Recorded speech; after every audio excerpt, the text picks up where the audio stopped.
Loulou.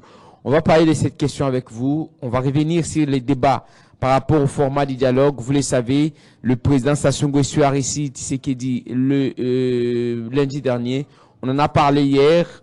On va y revenir avec force détail dans le cadre de ces magazines parce qu'aujourd'hui, c'est votre jour. C'est vous qui décidez de ces magazines. Pour que ces magazines existent, c'est vous qui devrez décider pour que Ezala ou Ezali, parce que Bolanda Kayango, ce Bobo Kolanda Yango et ça vous donne l'opportunité, l'occasion de parler directement avec les autorités qui nous suivent. Rassurez-vous, ils nous suivent. Rassurez-vous. Et Ndekopole Mumba a dit ici, comme Andolo, hein, là où est Norbert Luyeye, je l'ai sali, Bazana Radio Batiaka Pono Landabisu. Na prison Makala, un ami qui est allé voir Parole Kamizelo me l'a dit. Bien que nous avons dénoncé le fait que Parole Kamizelo, jusqu'à preuve du contraire, accès pour la visite n'a été très difficile. J'ai été moi-même victime, y compris de Témé et Martin Balela également l'a rappelé. Donc, nous pensons que on doit libéraliser les visites parce que c'est d'abord un droit. Hein, des droits de visite, si au moins vous pouvez restreindre certaines, imposer certaines mesures, mais n'est quand même pas refusé à ce qu'un citoyen, un compatriote soit visité, rendu visite par ceux qui pensent qu'il peut être encore bénéficier de leur soutien. En tout cas, je pense qu'en tout état de droit, en tout état de cause, vous devez le faire pour l'honneur de ce pays, parce que vous vous êtes bâti pour ça. Je parle à l'île de peste et je parle au pouvoir. Régime, comme Teddy Kachamana a dit autrefois, régime Nabango. Donc, c'est votre régime, vous vous êtes bâti pour ça. Laissez les gens visiter les compatriotes qui sont au moins accusés pour l'instant des faits que vous les reprochez. Et c'est la loi, bien entendu, mais ça ne fait pas des prisonniers qui peuvent être privés de certains droits aussi. Je ne sais pas si les droits à la visite n'est pas prévu par la loi qui organise les régimes pénitentiaires. En tout cas, je me réserve. Je me réserve pour ça. 82 33 33 749. Que pensez-vous? La question du jour. Parce que j'ai des auditeurs. Après l'intervention de mon invité, vous aurez le temps de parler. Aujourd'hui, c'est votre jour. Posez vos questions à mon invité et il vous répondra. Que pensez-vous de cet ultimatum? Et cet ultimatum de l'opposition avait son sens dès lors qu'il y a au sein de l'opposition une division? Est-ce que ça aura un impact par rapport aux attentes de l'opposition d'une manière générale? Convocation du dialogue, retrait de la loi référendaire alors que il y a déjà un arrêt qui a été rendu. Est-ce que la loi sera-t-elle promulguée? La proposition. Voilà. Vous allez donner vos points de vue par rapport à la démarche de la 64 et l'aboutissement de l'ère de marche. Dire, c'est pas seulement l'expression. Allez, 82 33 33 749. Je rappelle également qu'il y a un procès qui a été ouvert dans le district de Tchangou, hein, les districts de Tchangou, qui reprochent à certaines personnes d'avoir fait obstruction à l'exécution de la mission du service national. Et donc, pour ça, on va y revenir prochainement pour parler également des passements, de bavures, tout ce qui est autour de cette opération que nous saluons d'ailleurs par rapport à l'assainissement de la capitale. Maintenant, Loulou, bonjour.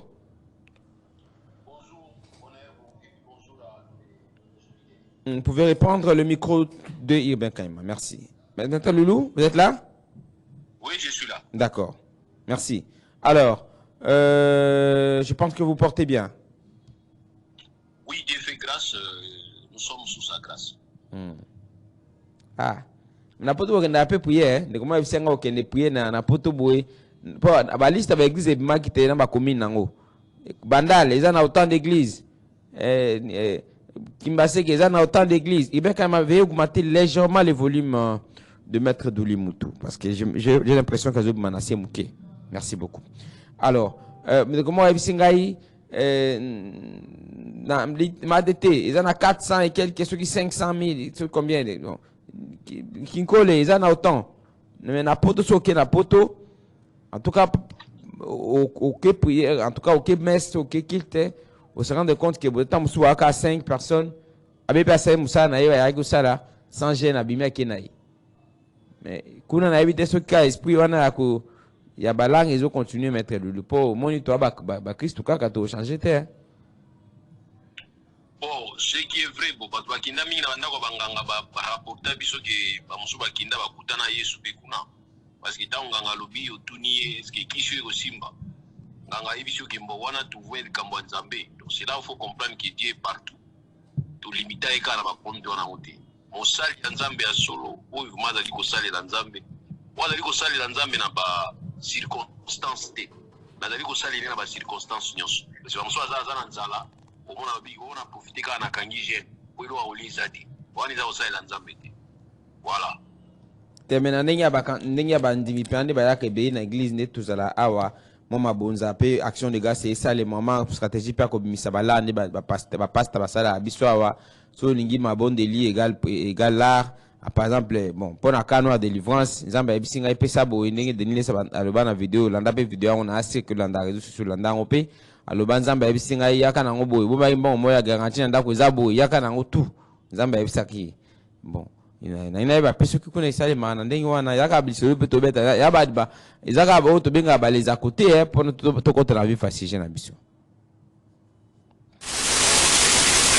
na iski tombe sur ça ngai so passer aux autres yanga maluba ona moniki na bible eza na moté bon j'ai fait autre chose dans l'église dans un téléphone na foni téléphone na otana na téléphone toi tu dis c'est que tu pas dans la bible mais sur aujourd'hui makambo eza na kati ya bible je pense que c'est bon donc na lina toucher ba pasteur te ba point de l'éternel ba toucher ba on te tika nzamba sabisa bango mais so muto koyi na yango c'est que yo moko lingi oza na problème na ndako fo futa ndako ba to ndako bazo déranger yo zo préférer ko zo mbongo wana ki ntike pas pasteur je pense que pasteur wana futa na bien lingi yote or ba pasteur to yeba kala na église ya suka ezala ki na tango ya auto bengi ya église ya ba pota ya ba apôtre ils mettaient tous ensemble ils partageaient c'est aussi na yoka ki église moko ba longoli pasteur ceux qui osana tabernacle d'Ozana parce que une église c'est une association ce n'est pas privé ils a batunyoso donc pour constituer une association il faut être plusieurs faut vous aller belé et puis pour vous aller belé il faut vous aller na rotation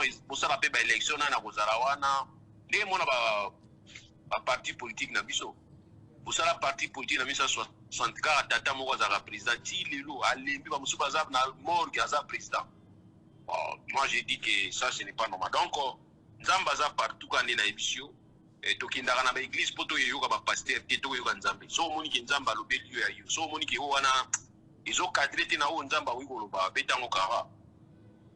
Merci beaucoup. Alors, on a peut passer quand on a Kakenza, on a qui est na sujet nini bien balandaka na makamu via bana lo bana ta mutu te makambo ya dialogue il est favorable a osenga peka dialogue pour na mboka makambo to vanda to sula bon et là on a separa na bango bazaka na facilité ko ya revirement tango tisekeda za olo ba dialogue pour na yeza na sens te tango tisekeda za olo ba dialogue so yeko yeba za na kati personne parler parce que tango tisekeda za olo ba tout ça on a tisekedi moi en tout cas j'ai peux te na aussi prendre ba lati tango tisekeda zo ba ki osala dialogue na ba rebelle j'étais parmi ba toza ba ki azana raison oui azaye oloba qui n'a osala jamais dialogue na ba rebelle je lui disais que tu avais raison alors le loyo bato bazalo ba lobby ki azayi na raison ya koloba ndengwana bazape ba o bazali ko ndima itango lobby ka ko négocier na ba rebelle donc moi je ne peux pas garder une position où ils allaient ko déranger nga fona landaka mutu c'est ainsi de bigi na niveau Congo nous avons l'impression que c'est comme si nion se zo leka na ba caprice na ba volonté ya Tshisekedi soka lali ala muki alobi oui biso tout lobi oui bango to ba lobi oui soka lali alobi non bango to ba lobi oui bango to ba lobi non sans vouloir peut-être que ça excellence avec tout le respect awa ya ngote donc parce que le bénéfice na circonstance ni excellence avec tout le respect na kada présidium to za conseiller na yeto oza te dika chamanengo ya na TV to ABC mais ce qui est vrai que beaucoup aussi sont toujours contre ce dialogue hein babi boy babi sika bo mkolwa na yo za quitté lundi passé babi singa bato IDPS na lo ba bino bato opposition na bino bato société civile boy bango ba oze atiki dia convoquer dialogue wana le quoi le ba pesa ki a quitté a bien convoquer ça va azamo na bango bako boka été mais soki atie bango bato bazana makile na maboko na kati ya dialogue wana wana nde akomona ye akomona bango na nzela na ye nde bayebisi ngai balobi wana bakoboyela yango bakosala bamanifestation bango base nde ezalaka na force bango eza pyramide renversée donc bayebisi nga boye nayebisa bino mpe boyebake donc baosala nde balobi wana. Mais faute na bango te baza na raison ya kolobela mwana na bango balobi bien ke mwana na bango mais or na nina rappelé bango ke Félix Tshisekedi aza su mwana na bango te depuis après te abe eza régime na bango régime eza ya bango te eza régime to benga yango régime eza mpona kolisa ba sens moko péjoratif c'est-à-dire mpona kodimier bango en fait eza na régime eza na Kinshasa te mais Kinshasa c'est un état souverain c'est une république. Donc, dans la constitution, au régime, non, régime politique, oui. Par contre, il y a la majorité. Mais la République nous appartient tous. Comme ils ont appartenu à Bissonioso, nous allons choisir quelqu'un comme indépendant, soit comme président. Si c'est qu'il soit au dialogue, soit au dialogue, mais moi, tu ne me verras pas que na linga na ye logo ya lingi parce qu'il y a lingi, na boya na ye logo ya lingi parce qu'il y a boy. Non. Donc, tant qu'on a le la lingi dialogue, na ba rebelle. Moi je me disais que option là qui menace dans ba moyen pour ça la guerre pour la combattre. Babi kesti siko pe alobi na nuté. Babi tisiko pe te ka changer te pa alobi ka ke union se a déterminé na ordonnance. Donc on va la paix ça ba on confiance acha ba rebelle te pa ta yo peu za d'accord te ni ke ba rebelle base à la mettre le loup. Vous avez d'accord te ke ba na réflexion nga izate ke nazala d'accord te pour ba rebelle base à la te pour ba simbi makila. Parce que soki lobi ke dépendre na critère wana ke mutasimi makila za na dialogue na Congo te. Bango nyonso baza na kati wana na bana kotanga bango ebeli ba aussi ba kozala na dialogue te même IDPS pas ozala na dialogue te IDPS maître IDPS abundi babi bango basali nini combat na bango non violent babundi bango ba prôner non violence yo mo maître Lulu pourquoi c'est makambo te makambo solo baka guerre bandi na 1996 na Congo guerre bandi na 2019 te parce que bato ya IDPS baza na esprit moko très réductif bazokanisa ke guerre bandi na 2019 donc guerre bandi na 1996 na RDC d'ailleurs même bien avant ntango baatrocité bandaki na Rwanda na 1994 efe wana soko otangi document oyo Félix Tshisekedi asignaki na mémorial oyo ya batuti na Kigali alobaki yango guerre makambo esalamaki na Kigali badégâts collatéraux nango baefe nango eyaki ntina Congo. Donc place guerre bandaki na ba problème toza nango na niveau est place congolais abandaki kokufa ntango azalaki d'abord zaïrois parce que wana nano tokomaki congolais te donc place wana tobi bien s'il faut kolobaki dialogue tozala nango oyo ya mbala moto asimbaki makila akozala te il faut tobanda kotala bato asimbi makila banda 1994 mais sikoyo na bibo maître sikoyo so toke na logique wana déjà tokende maponomi élection toujours conscient à sika tobaki nyonso tosala na ndenge ya respect ya mibeko. Donc à partir de 2006, nous avons compté. Tobi bon, makambo lekaki tobomi moto, to tie constitution en vigueur, constitution en épée biso ba directive na ba fondement pona ba fondamentaux pona ko memamboka. Lelo siko o a yesu na nzela mabene to yeto pexaide, eza bongo te. To donc ça sur solo o eleka. Une chose restant égale par ailleurs. Ceux qui bino bandi ko lobaki bato asimbi makila na 2019, ngana ko remonter tina 1994. Donc voilà pourquoi la logique est tout ok na logique on est dans la côté. Donc il y a une logique où la constitution a signé 2006. C'est ainsi je vais vous dire et puis même aussi prendre que Nanga ne peut pas se permettre à soutenir la constitution à 2006 parce que la constitution à 2006 c'est la patate douce chaude dans la Nanga. Donc c'est-à-dire ils ont le mbélé zozo qui saï parce que dans cette constitution à 2006 et prévoir que ko simbali sous minduki pour na besoin pouvoir. Parce qu'il y a un azo baquet. Donc là, vous disculpez d'une manière tacite l'IDPS. Hein? Non, c'est-à-dire, je l'ai fait. C'est ainsi que je te dis que parfois on partage le même point de vue avec l'IDPS. Mais quand on va réfléchir à CC, on va réfléchir à l'ICOLO. On va C, on va C trop. Alors on va mater l'ICOLO. Mais au moins, on va langage. Attention, on va professeur Rebelli. Mais ma professeur à force du progrès, on a mec Isaac Claude Chilumba, Ibo Alobaki Yemoko. Donc ça dit moi je ne peux pas me mettre dans la place na on va réfléchir au là-bas. C'est-à-dire ceux qui ont pas réfléchir, ceux qui même na niveau ya Canada, niveau ya Suède, niveau ya Australie, na réflexion on va comprendre que na boyi ba rebelle, na boyi pe rébellion. Mais bango alingi de utiliser ba élément de langage na bango pour boya rébellion. Ouais, mon bazo qui na ba coin moko boy très isolé. Oh azana makila na maboko. Pona bango ba hôtel à présent. Mais oh pona nga na hôtel même na 1994. Parce que awa zo toka na niveau awa bleto za Europe.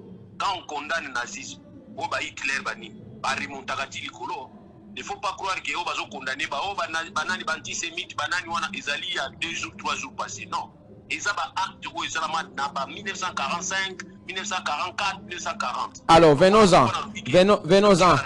Venons-en. Oui, allez-y. S'il faut tout enseigner, la limite de sélection. Docteur Lobake, IDPSP à Simba Makila, na sens nisiko de façon explicite. Mais les lois de Moussou Bazokanga, on est petit Nabiso, Nathanaël. Onokomba il peut Simi Makila non parce qu'il semble-t-il balobi à soutenir Badwazine Makila biso mususu ba Hollande biso pour la propagation des faux bruits bazolanda batu pour na ba tous ba traître tous ba congolais de mauvaise qualité parce que semble-t-il toujours soutenir ba rebelle mais or biso toujours soutenir rébellion ti alors so ebino ozomona batu Makila parce que balobi ki nanga pe azaneka congolais to komi ba rebelle alors bino pe c'est une chose restant égale par ailleurs. Ce qui Moubaka Kendaki Kofana na Rwanda, qui sani na Rwanda. Moubaka est vivant, qu'on nous dise, c'est aussi l'histoire. Moubaka est vivant, Valentin Moubaka est vivant. Nini yo sa na Rwanda pendant que Rwanda zaïko agressé Zaïre. Allô? Oui, nazo yoka yo. Na tuni question nga mona lobi ki ba répondre. Moubaka qui sa nini na Rwanda. Ce qui va te aider pèse ba beni ba koloba. Babi ba d'accord oyo basinyaki na ruberwa aza na ba yaou na maboko ntango basinyaki yango to ruberwa mpe azalaki na makila na maboko donc pour moi logique oyo bazopesa biso ya kitoko ya koloba ke moto aza na makila na maboko tokosolola ne na nkambo ya kongo te il faut tomatati na 1994. D'accord. Alors, parlons-en. Tout à l'heure, vous évoquez préalable pour la participation au dialogue. Pour beaucoup, les rebelles dire les lois congolais mingi nazela ya Rwanda ce que d'aucuns appellent patin bakoki koyate Nanga ne peut pas participer, Kabila ne peut pas prendre part à ces assises. Lelo, on est à 48 heures de l'expiration de l'ultimatum parce que nous voulons parler de ça. Maintenant, particulièrement dire personnellement, est-ce que vous pensez que l'opposition C64 n'avait pas été prudent de lancer cet ultimatum au président de la République, considérant que au Congo, en Afrique, d'une manière générale, le coup ya mokonzi basakana na ngote et que peut-être ceux qui alinga kufa na soni. Bon, on va éviter tant de lobaka makambo mususu, emsu to yeba to soutenir les contre la autre lobaka, tout tant tout lobaka makambo to contredisa ngo après. Ngala ni natika na logique nanga ndeko nanga yom to pesinga référence à kitoko kolwake du moment où nous avons une constitution déjà oto ndimaki ata ko constitution ngo to musuba boya kya et que bolobi ke 49% ba boya ki 51 ba lobaki iyo mais c'est ça les règles de la démocratie. Les règles de la démocratie elles sont basées sur la majorité numérique so ki 51 ba lobaki iyo 49 ba boya ki nana polaki bato ba polaki za ba oyo ba lobaki 89 non. Mais ils ont dit que non la constitution basa ba congolais de mauvaise qualité non bana ba raison na bango ba boyila ki na ba et na pesa toujours raison ya vie Etienne Tshisekedi les vieux Etienne Tshisekedi sont alobaki non la constitution tout ça nango parce qu'il y avait un système où ils allaient qui pour régénérer suite à moboutisme. Les vieux Etienne Tshisekedi avait dit du moment où vous avez adopté le système semi-présidentiel il y a toujours du présidentialisme na kati donc nous aurons toujours un président animé de mauvaise foi ou un système semi-présidentiel, ou à étouffer le gouvernement. C'est ainsi que le vieux Etienne Tshisekedi, paix à son âme, avait souhaité que tout dans un régime où ils allaient l'inverse du présidentialisme, c'est-à-dire un régime parlementaire. Raison pour laquelle il avait soutenu même le projet à constitution ou à conférence nationale souveraine, parce que c'est cette ébauche et ça qui le président doit régner, mais ne doit pas gouverner. Et qu'il devrait avoir un gouvernement responsable ou un responsable de le Parlement. Voilà ce que le vieux Etienne Tshisekedi avait voulu. Donc il n'avait pas tort. Kazaki n'a qu'à 49 papolaki. Mais maintenant on commis les lois. Tu vas dire qu'on va changer la constitution. Et tout ça la ligne pour la constitution. Tu adapter en haut. Moi c'est ce que j'attends toujours. Comme ça, nous allons vérifier les systèmes, nous allons vérifier les adaptations, les nouvelles adaptations. Ceux qui ont raison. Mais ici, ébauche les ati. Quand tu as changé, bolinga, tout ça, c'est là-bas changé. Dans le cadre de dialogue, quand tu évoques déjà pour dire que les dialogues politiques, est-ce que ça sera le même dialogue qui avant la Constitution? Je réponds déjà, si c'est dans cet angle-là, il faut dialoguer. Comme nous dialoguions avant la Constitution, avant 2020, avant 2006, je suis désolé de vous dire que vous allez violer même Constitution. Parce que la Constitution, et puis c'est une grande ligne, et puis c'est une institution. Si hier, il y avait un problème de contestation et de légitimité, il y a un animateur, il y a une institution, aujourd'hui, il n'y a aucune raison de contester Félix Tshisekedi. Félix Tshisekedi, c'est un animateur d'une institution. Nous avons des institutions. Président de la République, Parlement, cours et tribunaux, tout ça et gouvernement. Ils ont un problème, ils ont un conflit, ils ont travaillé au quotidien. Mais nous avons un problème, nous avons une tension politique. Or, cette tension politique pouvait se régler. D'abord, sur base, il y a article 8, il y a constitution à Bissou. L'opposition politique est reconnue en République démocratique du Congo. Les droits liés à son existence, à ses activités et à sa lutte pour la conquête démocratique du pouvoir sont sacrés. Donc la Constitution reconnaît que l'opposition faut à pouvoir en place. Il y a même une loi qui a été élaborée pour couper sa statut à opposition. Cette loi, c'est la loi numéro 07008 du 4 décembre 2007 portant statut de l'opposition. Ils ont fait ça, ils ont imposer aussi un devoir aux oppositions. Alors aujourd'hui, maintenant, le problème, c'est quoi? Vous parlez du dialogue politique. Pour quel problème? Non, il y a un problème politique. Il y a les mécanismes. Non, on dit qu'on a évoqué entre autres la crise de légitimité, dire pour résoudre la crise profonde et en français, Misaki. Mais justement, quand on parle de la crise profonde, ce n'est pas la crise d'illégitimité. Au moins, il va y avoir des personnes qui sont pamba. Binonde boza makasi na kofinga ba expert na ba insulte, mais aussi longtemps boza na ba élément pour permettre bino pour argumenter contre même l'opposition sur l'opposition est éliminée. Na mona au soigner au soigner pour non nazo soigner nazo réfléchir quand nena te babi kuna ndeko omega ngolo babwe ndeko mona ambaki aide pesa bibwe kuna batinda ba liste il y a 3 combos so ba boni ke mettre lulu moni abanda ko soigner na masuka bakota kombo na babi bon.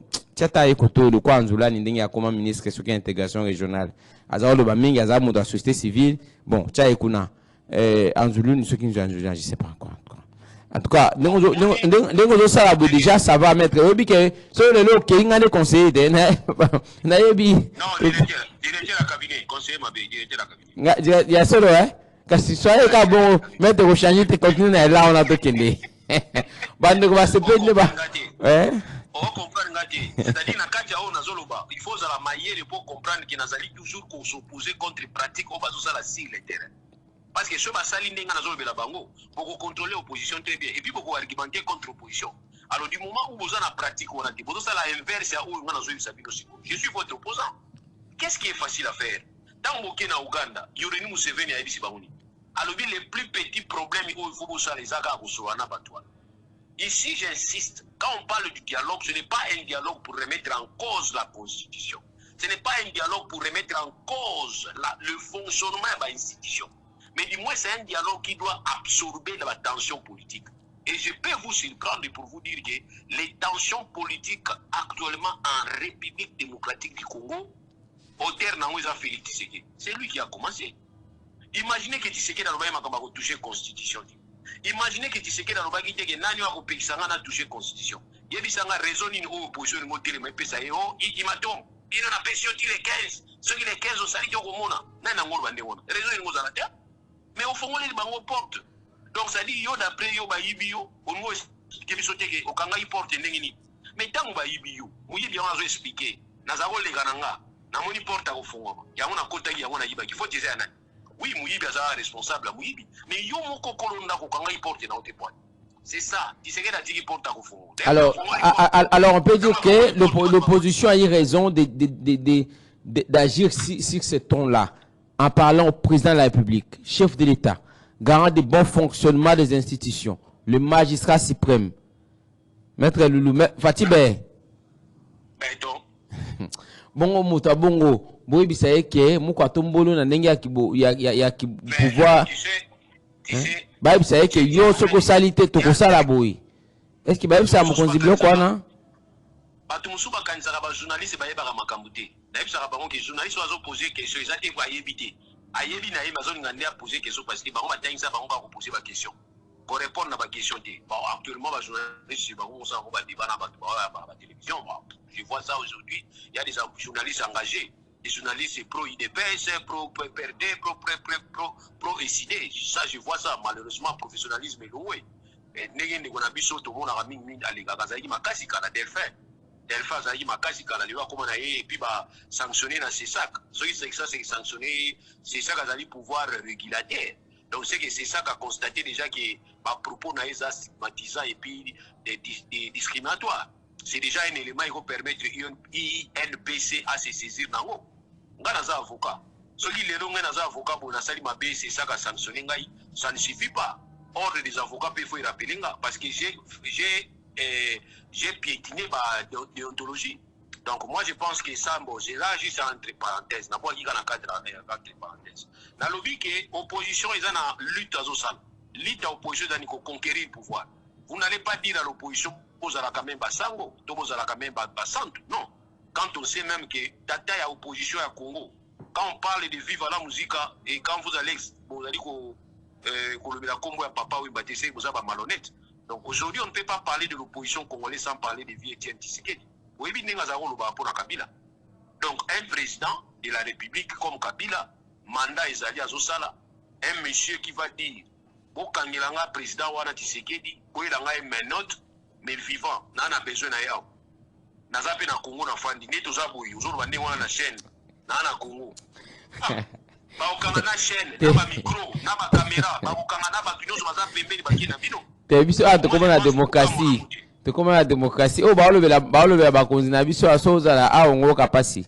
Toujours déplorer yango mais na to comme la démocratie bakanga asute. Non, yango na lobi siko ke soko comme la démocratie pour moi accepter, il faut accepter nyonso. Omo na ngote lokola grave. Soko opposition lobi le PC ultimatum. Ngana lobi est-ce que za makmate na mokonzi est-ce que ba cause la suite malamu na ndenge ya ba africain ya ba bantu ndenge mukwana ba yebisa kiyo awa ke Félix za roi. Batola na batona Félix za roi na royaume nini to tuna ke so royaume ngo eza wa ba makate ye Félix za nzambeti na ndenge ya ba bantu bongo so mona constitution de bantu yo so mona utama constitution de bantu. Oh, non, faut pas au Guinée Golobandé wana. Ils disent ça pourquoi ba lobaki on pas Kabila te Kabila pe na avant 2018 Azaki roi. Faut pas lobaki on pas Kabila. Ils ont incité Kabila ba incité les londe ba ko pesa biso ke tozala ko ndaboto c'est pas Félix non. Tolobi ke tata wa la biso opposition na Congo, vient Tshisekedi, azaki na ba langage azo utiliser so landia on le nombre la côté prison. Donc moi je pense que c'est le gouvernement à savoir comment agir. Pourquoi pesa mundu qui pas muyibité. Pour muyibi a changer l'olenga ko yibela. Alors bino ko bozo pesa ba mindu ki ba écoutez bazali ko beta bino kana mindu ki bozo pesa bango. Alors aboutissement pour dire que la crise que nous avons aujourd'hui et ce sont des tensions générées plus dans la déclaration où il y a Félix Tshisekedi où alobaki makamba constitution a changer en. Alors l'opposition ne peut pas rester bras croisés tel que Tshisekedi a changé la constitution, a relancé un message en sens et créer maintenant tension. Donc c'est ainsi je dis que les dialogues pour dire qu'il y a une crise institutionnelle, c'est faux. Les dialogues pour dire qu'il y a une crise de gouvernance, je pense que cette gouvernance c'est par rapport au bilan. Mais gouvernance dans le sens il y a fonctionnalité, il y a institution. Là-bas il n'y a pas un problème. Parce que le gouvernement, parlement, président, Bazali Gotam, on l'a bien comme institution. Mais les propos tenus par Tshisekedi, qui est une institution, tant qu'on changer ordre constitutionnel et créer émoi et puis colère et puis revendication politique et salami. Maintenant, c'est à lui de voir comment absorber tension. D'accord. Alors, en termes d'aboutissement, déjà, mécanisme, on va qui. Est-ce que vous avez dit oui, bon, parce qu'ils ont utilisé le langage qu'utilisait le fait docteur Etienne Tshisekedi, de comment a tenu sur la docteur Aninga Abina, bah, débat n'a pas kota ngaite, ngai na lobi o mukili lo bakana kuma papa Etienne, père son âme, docteur. Docteur Kumukanga, tant au bien docteur Kumukanga, tout autres n'a rien. Yé, tu veux bien traiter maître. Alors, docteur peut en droit azali, docteur économie peut azali, docteur à droit. Mais docteur à droit, balubi kamba thèse, wa ça thèse en wapi tout ça. On a makambo de c'est si muto papa abiso abunda. On a débat on a batu afuta makambo on a IDPS pas kino lubango. Ngala lubango ngote. Yo, mais on a la réponse nango. Ah, bon ma père ya bisoté. Président ya biso a parti politique. On a une réponse makambo. Te bazo tene kamba thèse, asango wapi tout ça ngala bi ah. Bon, question ngala ya moto ngala za muta IDPS. So mo za la réponse nango bo lukango bino moko. Ndo no lobi ka otuna muta IDPS na benga mettre Peter. Obi ke na bande ba mettre Peter Kazadi na yo pe na tanto yaki na Forestcom te avant to connaître l'incendie. Hein, avant de le caper parlons justice. Donc te bon te ako na dernière émission so asa na émission mais azami réservé pour ba pijaki mingi nde ba pijaki mingi na ba question. En vrai émission ça émission le rôle ngamo ko boizo tout na ba question na so répondre. Ba émission pas c'est ba émission débat vous voyez pas na ba petit émission de ba petit na mona ba manuka wana petit wana ba enoko bana vous voyez na bango ba petit le rôle ba petit na ba petit par rapport à âge bo limsanga ba ndeko le rôle ba Nathanaël nini ba musuna mona wana le rôle ba bon, si quoi autant retenir que yo za na réponse par rapport à kamba docteur Etienne Tshisekedi pour obi kenzela mo ba sa na ni boulevard o ki sa wango donc kombo mo bimezo la tama egobi la taba kombo wana nyoso papa docteur Etienne Tshisekedi donc o ba besoin de explication il y a doctorat papa na biso le sphinx te batu te maître batuna bana te explication politique dépend na mutamwa na te ba otuna moto ko expliquer ngo la professionnel ya droit professionnel à droit la politique explication politique nyonso wana ngana yentuna tanga classe mwana vie Etienne Tshisekedi tuna bana na ye diplôme tatana bino izakuna next naso tuli bana na ba website yo.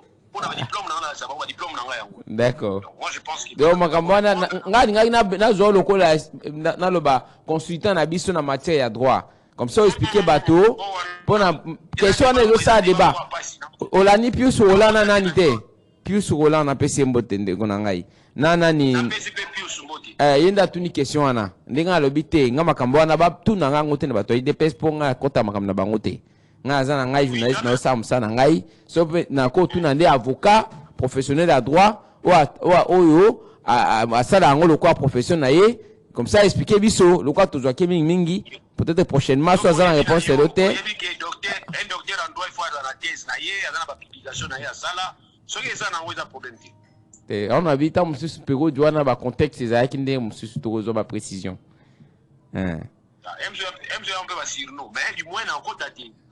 premier docteur en droit en Congo. Merci. Allez. Allez, maître Loulou, est-ce qu'ils ont été, bien que le langage va utiliser papa docteur Etienne Tshisekedi, bon, ils ont donné ces tons-là pour faire pression au pouvoir, mais à l'approche, le pouvoir semble ne pas reculer. Mais nous avons au moins suivi. Le président Tshisekedi a été reçu par le président Denis Sassou Nguesso. La veille à rapport et à manifestation à Bango, c'était le cas.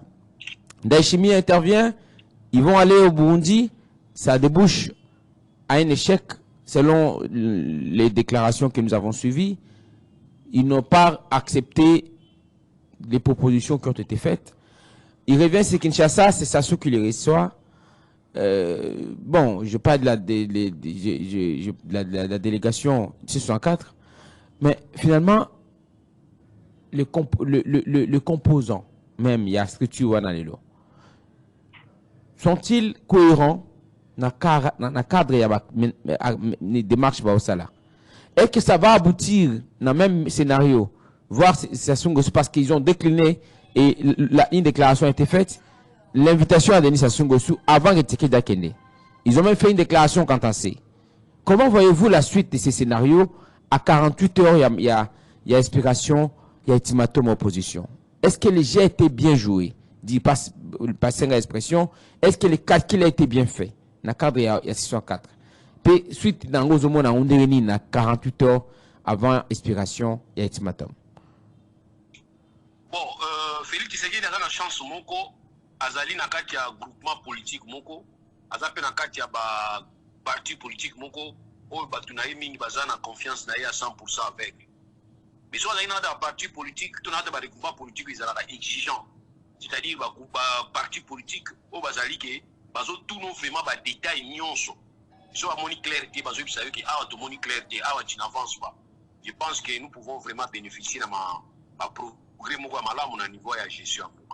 Mais na niveau ya parti politique ya Félix Tshisekedi, il semble être Dieu. D'ailleurs ba obengi déjà roi soleil.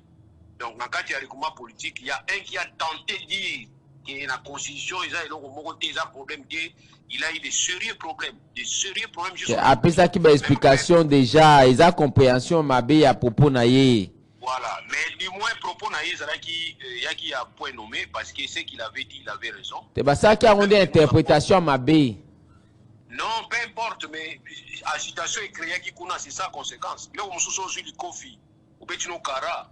Mutabeto likofa rotuna likofi nangiza asuma kasi teto ndengini donc to ba mata bazwa ki likofa ba betango kara poto comprendre mais tant bakangi ya betinga to comprendre que likofi za makasi donc tant wabwaka ki yango fallait pas prendre calme batika ebe na place na eba bete kara ata après une année balongoli na kanda wa mais bango automatiquement donc éprouver que toucha ki bango donc pour na kolobaki ce bazana ba cadre moko à concertation bazo passer ba message sur le deuxième je te donne maintenant preuve.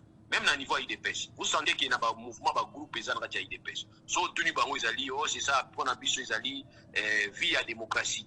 Bah, non, il y a des moments où vous avez une divergence, mais vous avez une option, où vous avez sur septembre, attends, vous avez qui mais tant que vous continuez la logique, il y a majorité et que majorité est vous avez une majorité. Mais même à niveau IDPS, un groupe paysan. Au moment où vous avez Kabouya, vous avez Peter Kazadi. Bato topé bato bato nani wa Abraham wa kumwanga donc ça dit baza un peu au kabona balinga na kati mais baza na kati ya parti politique so ten na niveau ya regroupement politique union sacrée baza mutu na posa na ye au moins moko azo bwaka ba jeton oh biso neto voter ki gouverneur biso neto aider ba viberte to you bato nzo alobi koto mutu opesa mbongo epa ya mbata keba donc vous sentez que lui vit dans ça lui croit que c'est ça or politique on a mutu amena ki yango asi retrouver ki na Maroc. Moi, je pense que tu sais qu'il faut ça là un effort. À Solana Batounaï. À Ibsabango exactement, qu'est-ce qui se passe? J'ai l'impression qu'il travaille seul. C'est parce qu'il a travaillé Yemoko. À qui n'a gauche, à qui n'a droite. Or, peut-être il fait ma solution, ma camouflage, où il y a eu pesa pour Namboka. Azana en a beaucoup. Mais on a place à Rubandilate. Aujourd'hui, il ne dit pas aux gens qu'il y a Zali demandeur. Il y a rencontre, il y a apaisement, il y a situation où il y a Bandaki. Il donne l'impression fragile béton. Mais c'est un géant au pied fragile.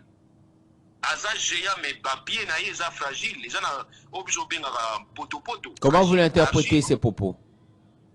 Géant, c'est-à-dire il est grand, il est géant, fragile béton, il a la légitimité, mais il y a une certaine fragilité. À quel niveau? Parce qu'il a tout. Non, mais parlons vous parlez en termes de mobilisation, parce que déjà, entendre l'UDPS, entendre le pouvoir, entendre l'union sacrée, aucune influence aujourd'hui ne peut leur être imposée, dans le sens il y a capacité à mobilisation. Si aujourd'hui on parle de l'opposition à péter, on parle de l'opposition, la capacité par rapport entre autres aussi à cette division que nous avons tous constatée, et vous l'avez suivi à travers les déclarations faites de partout. Na ba même membre il y a coalition, on a coalition ça qui peuple espoir en termes il y a une figure emblématique que va composer qui a. Bonnet ne t'en fait pas. L'opposition congolaise peut être fragile et divisée, mais une seule pièce de l'opposition divisée peut déjà créer un grand problème à pouvoir, qui est aussi divisé. Donc pour qu'une seule pièce y a opposition, faction et opposition divisée, faible, et créer un problème dans le pouvoir, il faut que le pouvoir les a unis. Mais le pouvoir a dit ce qui est déjà unité. Ça, il faut y bango. C'est ce que j'ai dit. Parce que bien aux autres exaltants, l'opposition a pété, mais justement, cette opposition qu'on a considérée pété, mais en face, n'a pas régime, il a pété. Parce que le régime est divisé. La Bible dit, un royaume qui se divise entre lui ne subsiste pas. Non, mais ici, il faut pas comparer l'analyse que je fais avec la faiblesse du régime dit na division na membre na yango, parce que le régime est plutôt sécurisé par les institutions de l'État, entre autres armée na la police, qui constitue pilier il y a défense, s'il faut parler en termes de défense, parce qu'on ne laissera pas l'opposition venir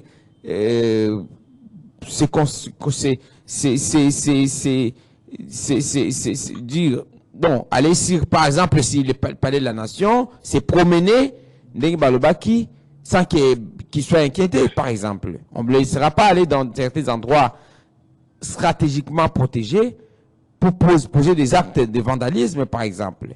Donc, le régime de vision Nango, je ne sais pas comment vous concevez ça, mais en termes de la sécurité, Yamboka, c'est d'abord les institutions, la confiance du chef autour des traîtres qui ont été, par exemple, démasqués et aujourd'hui poursuivis.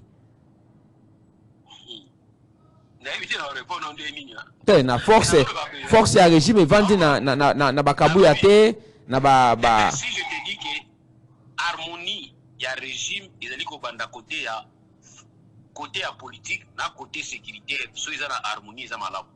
Mais ce qui côté politique ils ont ma division, ma scission yani. C'est là où vous allez voir qu'il y a des traîtres qui vont apparaître parce qu'il y aura des ficelés. Si c'est que tu ne peux pas, Félix ne peut pas résoudre le problème de l'union sur bazana fiscalisation na l'union sacrée. C'est difficile. Alors, seule unité à Bolingo, qui basent ensemble, c'est la vie ou la mort, politiquement. Parce qu'aujourd'hui, ceux qui se disent que les abatunions sont en pembe, les baotia makele, les baotia sont en place, les baokima. Balambe amène de bakimité. La même bakansa qui a okima. Qui écrit le bakino balobaka? Qui nana ndimaki? Nani? Qui menda aux Congo? La mère Mendaza, l'homme y a remontada. Il y a des pour la bobanga de Yazana Tao Charabi. Voilà, il était dans le village. Vous comprenez? C'est pas lui de dont je parle. Bon, comme pour dire que ce va exposer, il y aura des gens qui, non, il y a des gens qui vont se retrouver, il va continuer à se retrouver, peu importe changement et figure à la tête en Mboka. Il y a déjà comme de Lambert Mende, vous l'avez suivi à travers sa dernière déclaration. Mais vous me donnez l'exemple de Lambert Mende, je devais vous dire tout à l'heure que Lambert Mende c'est l'homme des remontadas. Lui, il ne faut pas croire que Lambert Mende est en train d'échouer, qu'il a échoué. Même dans la dernière minute, le soir, il peut changer les camps. Mais dépendant de si vous êtes naïf, tant mieux. Moi, je n'ai jamais été naïf. Donc, naïf. Déclaration était. Oui, il y a une déclaration. Lambert Mende naïf. Très naïf. Donc, il y a un principe congolais. La politique est dynamique. Non. Il faut être cohérent. Et puis, avoir une certaine moralité. Il y a des principes qu'on défend et puis, quel que soit chaleur aux autres. Mais on va changer la position parce que le régime est changé et puis a changé, a gardé les mêmes discours dans le régime à Sika. On a la confiance dans la côté. C'est autant qui trahira. Vous voyez? Donc, je peux même dire, si moi c'est Alibala, à cause de moi c'est Moubali Naye. Je ne pense pas que moi c'est Alibala, tant à cause de Moubali Naye, na Moubali Moko X. Et que Moubali X a Moubala, moi je ne suis pas à l'aise à Obanga. Parce que vous voyez qu'il y a un Rohiba, il n'y a pas de Rohiba. Donc, il ne faut pas croire qu'il y a un la loyal et pas c'est que même après. Donc, la déclaration, le bana, à quoi ça bango? À quoi ça bango, Makasi. D'abord, à quoi ça bango? Après sa déclaration, on va tout à l'heure. Lambert Mende a dit que, dans une comparaison, quoi, les États-Unis, Roosevelt, Franklin Roosevelt, Azalaki, comme maman, le rôle à bébé, mais Azalaki continue à diriger Mboka. Et il était obligé à avoir plus de mandats pour négocier sa guerre. Vous voyez, ça Lambert Mendaza Mukuta, à Kosi Makasi. Et puis, nous, les Congolais, nous avons l'habitude de vérifier. Nous avons des moteurs de recherche. Nous avons un site internet. Nous avons un livre pour que nous tanga. Kalawa Izalaki Muta Kosi Biso, tout le monde a Lambert Mende Français Makasi Maïl. Mais on se rend compte maintenant que, par contre, la Maïl, mais Baza va français. Dans l'histoire des États-Unis, il y avait un président qui s'appelait Franklin Roosevelt. Et il est le seul président à salir 4 ans mandat. Et dans 4 ans mandat à Saliwana, ils allaient avant 1951. Avant 1951. Guerre et bandit, tant que guerre et bandit, il y a un président. Roosevelt.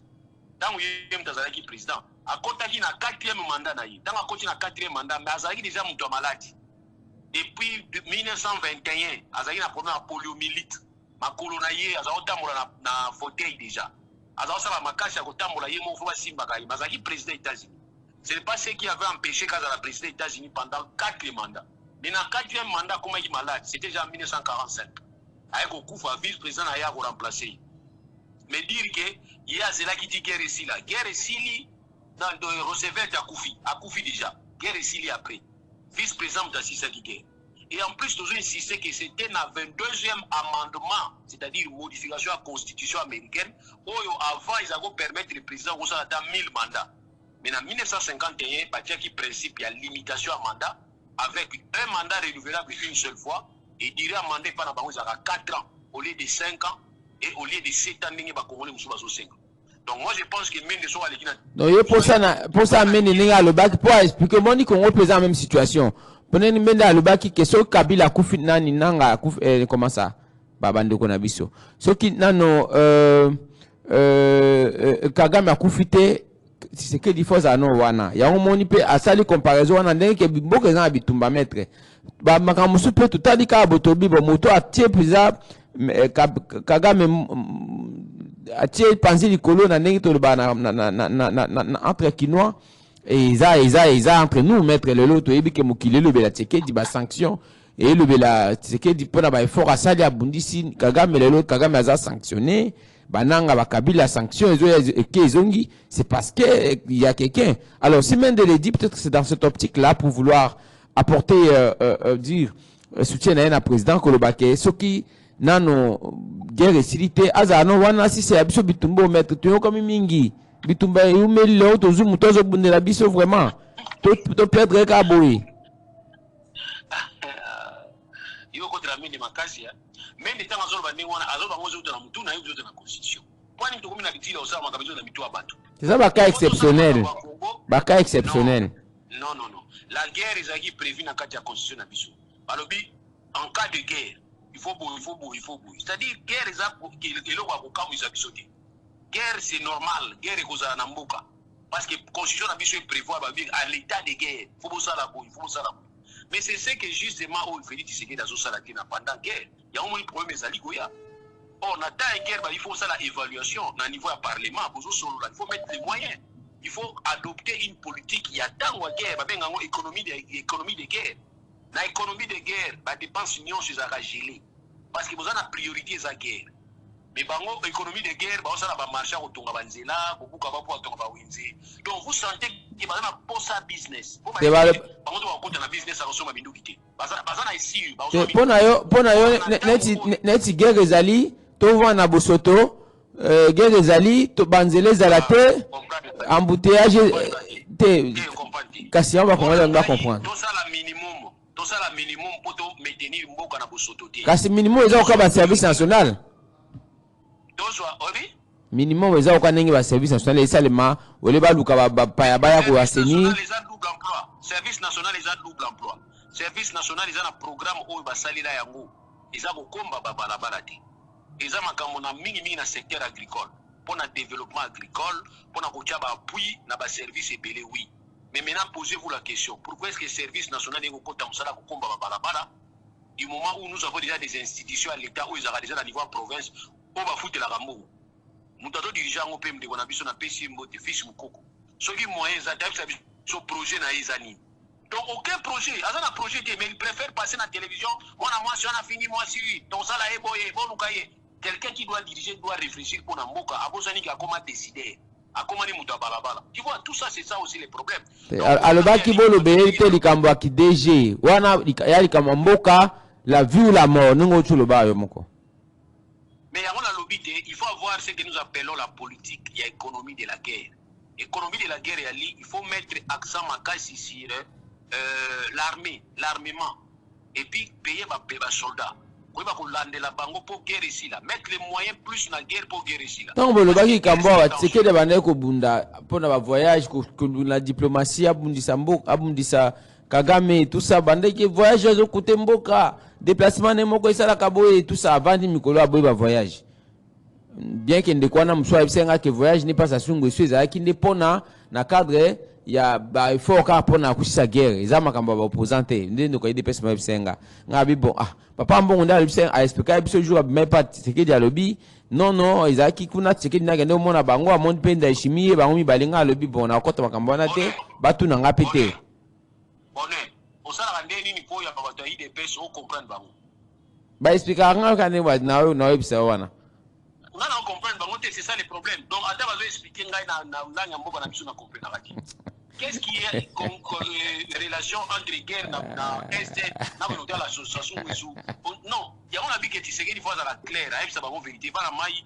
des deux ans on a difficulté il faut tout avancer il faut tout faire tout sur la entre pourquoi vous avez la possibilité de sur la bien na bananga vous libérer les prisonniers na bango tu sais que moi j'étais même contre la libération des prisonniers na bango sans qu'on la procédure normale parce qu'il y a certains prisonniers au Bazali d'abord na niveau préjudiciel ok par un niveau parquet par un niveau parquet donc on va la libérer par la volonté procureur monsieur va déjà condamné on va la libérer peut-être par mais est-ce que Hollandais il y a pas eu par exemple de main levée à détention il y a pas eu des raisons par exemple une opportunité par raison ebi est-ce que ça qui tombe sous bon voilà il tombe sur plus bakanga qui est prévention va retenir contre et tombe sous dire il y a détention et inspiré justement aux juristes bah tu vas éviter bonheur pas à la juriste n'est pas fadouane mais tant que ça la mine ngona il faut qu'on annonce mutabi mindenge nini et puis bokanga qui est ndenge nini bobimisi ndenge nini mais il faut pas voir na TV boko ça là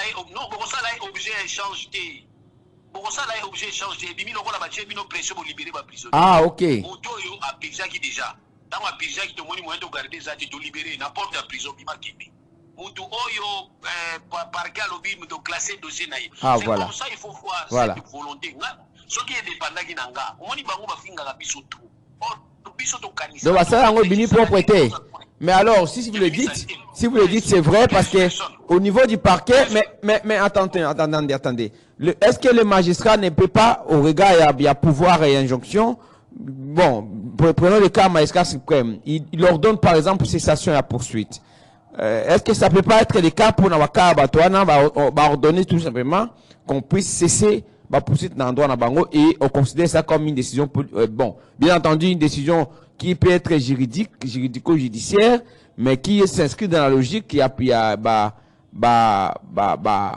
négociation politique. Magistrat suprême peut ça ordre soit libéré Moutaza dans parquet. Non, j'ai pas dit les magistrats.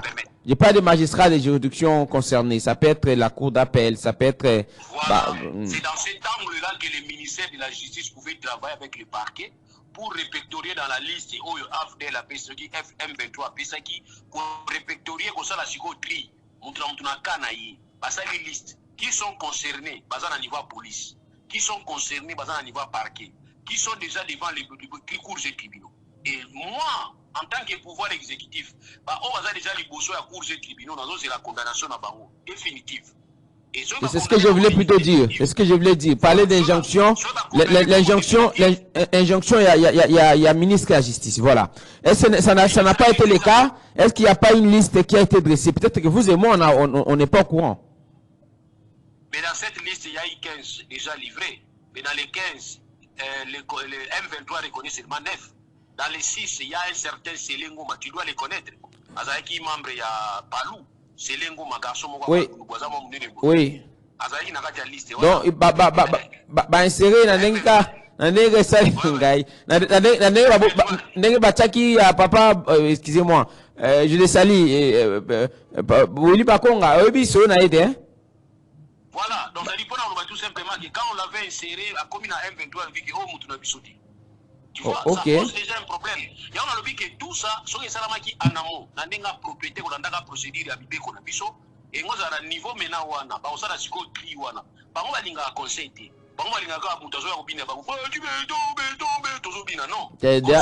Déjà, yo ofungwabi na ebse bango mikolo yo ozo soigner batika eza pona makambo comme déjà ngape na besoin na se retrouver eza mbonga mboka yo bisenga so bapesi na zwa na zui ya on a bi soigner pe poto kota masolo déjà ngo makambo zo pusana bamemaka moto amakele na bokila te nga bakomemanga te esi donc ça dit qu'on a tout simplement que ceux qui vont suivre cri wana bosali cri wana l'État s'est confirmé comme souverain qu'on a libéré bateau dans le processus nanga, mais n'a pas toujours des crispations politiques. Ça c'est normal. D'accord. C'est-à-dire na kena idée wana que to yoka na poto tia kimia na Congo, mais na landi pe procédure yanga où lobby que muto azali boso ya parquet, procureur a classé dossier sans suite, azali abandon de poursuite. Ou azali boso ya tribunal, to quoi activer tribunal que non, les qui ça va dossier na bango, ceux qui condamné bango. Mais du moins, ngana koyeba en tant que président pour pesi na siko liste ya batouana pour ba ko gracier bango na ko loba pe que c'est sur base ya processus tozana ngwa ko yokanaka bateau baza déjà condamné pour na boyi. Donc babimi ka bongo buluku nzambe na ngai. Mais bazaka bango moko te Buliki monta ba fongola ki prison, mutamba bimisa ki bato babimaki wolo. Prison na bino bato muso baza na kati bakufa boyi bate, bato muso baza vivre boyi bite. Pourquoi passer pour fongoli porte au monde à dégorger prison pour pas prison pour fongoli porte. Non, il faut que alors maître Loulou, parlons, comme je vous ai dit tout à l'heure, raté, il y a opposition. S'il faut parler en termes de raté, parce qu'on va tout de candidats. Non, mais Nathan, mais au regard, il y a vous avez suivi des déclarations de part et d'autre, par là même des corruptions qui a été au centre des divisions. Mais le lot, tout ça, dans 24, dans 48 heures, il y a tenu, il y a inspiration à ultimatum.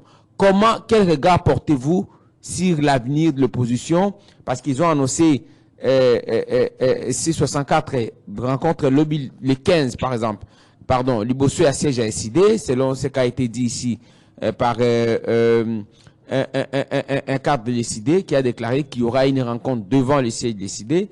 Est-ce que vous voyez l'avenir de cette opposition faire éclater Tshisekedi, surtout que Tshisekedi ne peut pas non plus fléchir face à une opposition qui veut imposer au chef de l'État son agenda? Il y a deux formats à l'opposition. Nous avons d'abord l'opposition structurelle et nous avons l'opposition conjoncturelle. L'opposition structurelle, c'est ces partis politiques qui ne partagent pas les mêmes opinions politiques dans le régime où il y a un pouvoir en place. Ça, c'est ce que nous appelons opposition structurelle.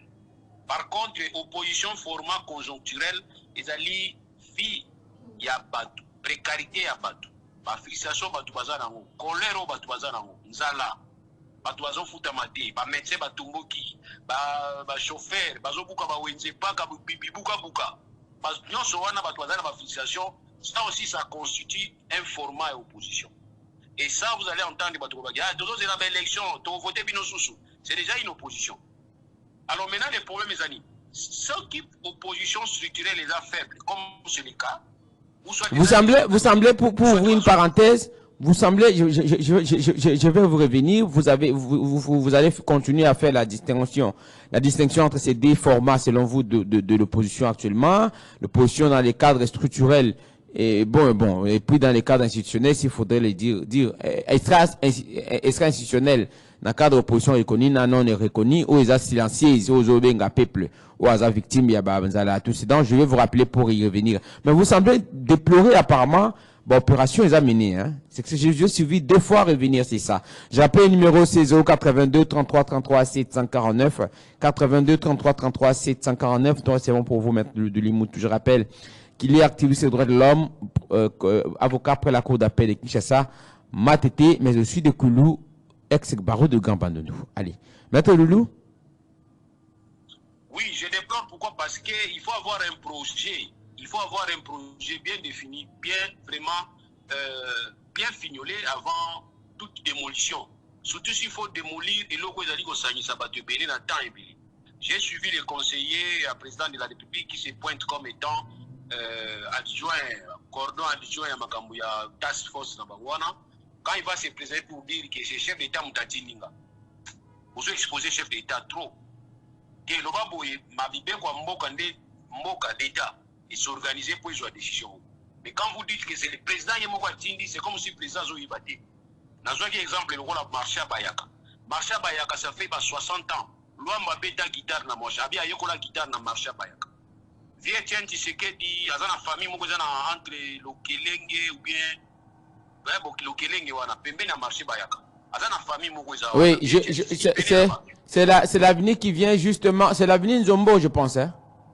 Voilà, l'avenue Nzombo qui mène vers la direction, il y a Chaba, je pense. Na Chaba, na coin. Voilà. Voilà. Et puis même Adolphe Amis lui-même, à un moment donné, il a été, voilà, il était là. Et puis il a été rendre visite dans Bandekwana pour Naka aux Zubango.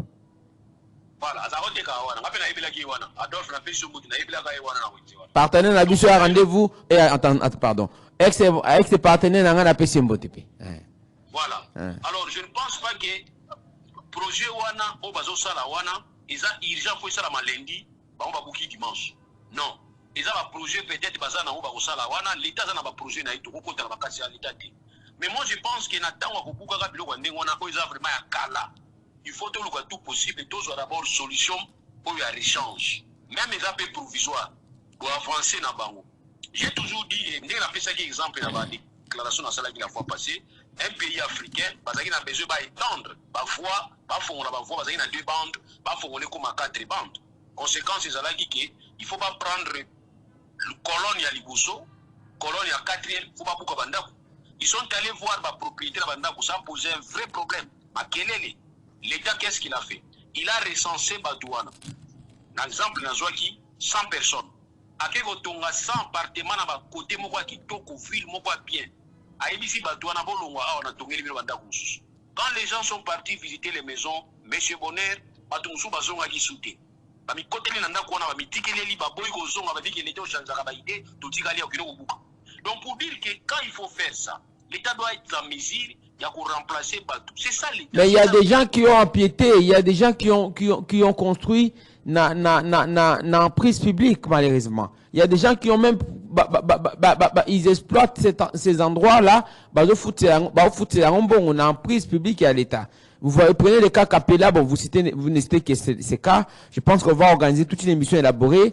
Moi, tout c'était de comprendre que vous n'êtes pas d'accord avec l'opération ou les opérations cela se mène actuellement et je pense qu'on peut continuer. Vous parlez des oppositions en illustrant entre autres les victimes. Je me pose d'abord une question, soit à vous, pas aux auditeurs.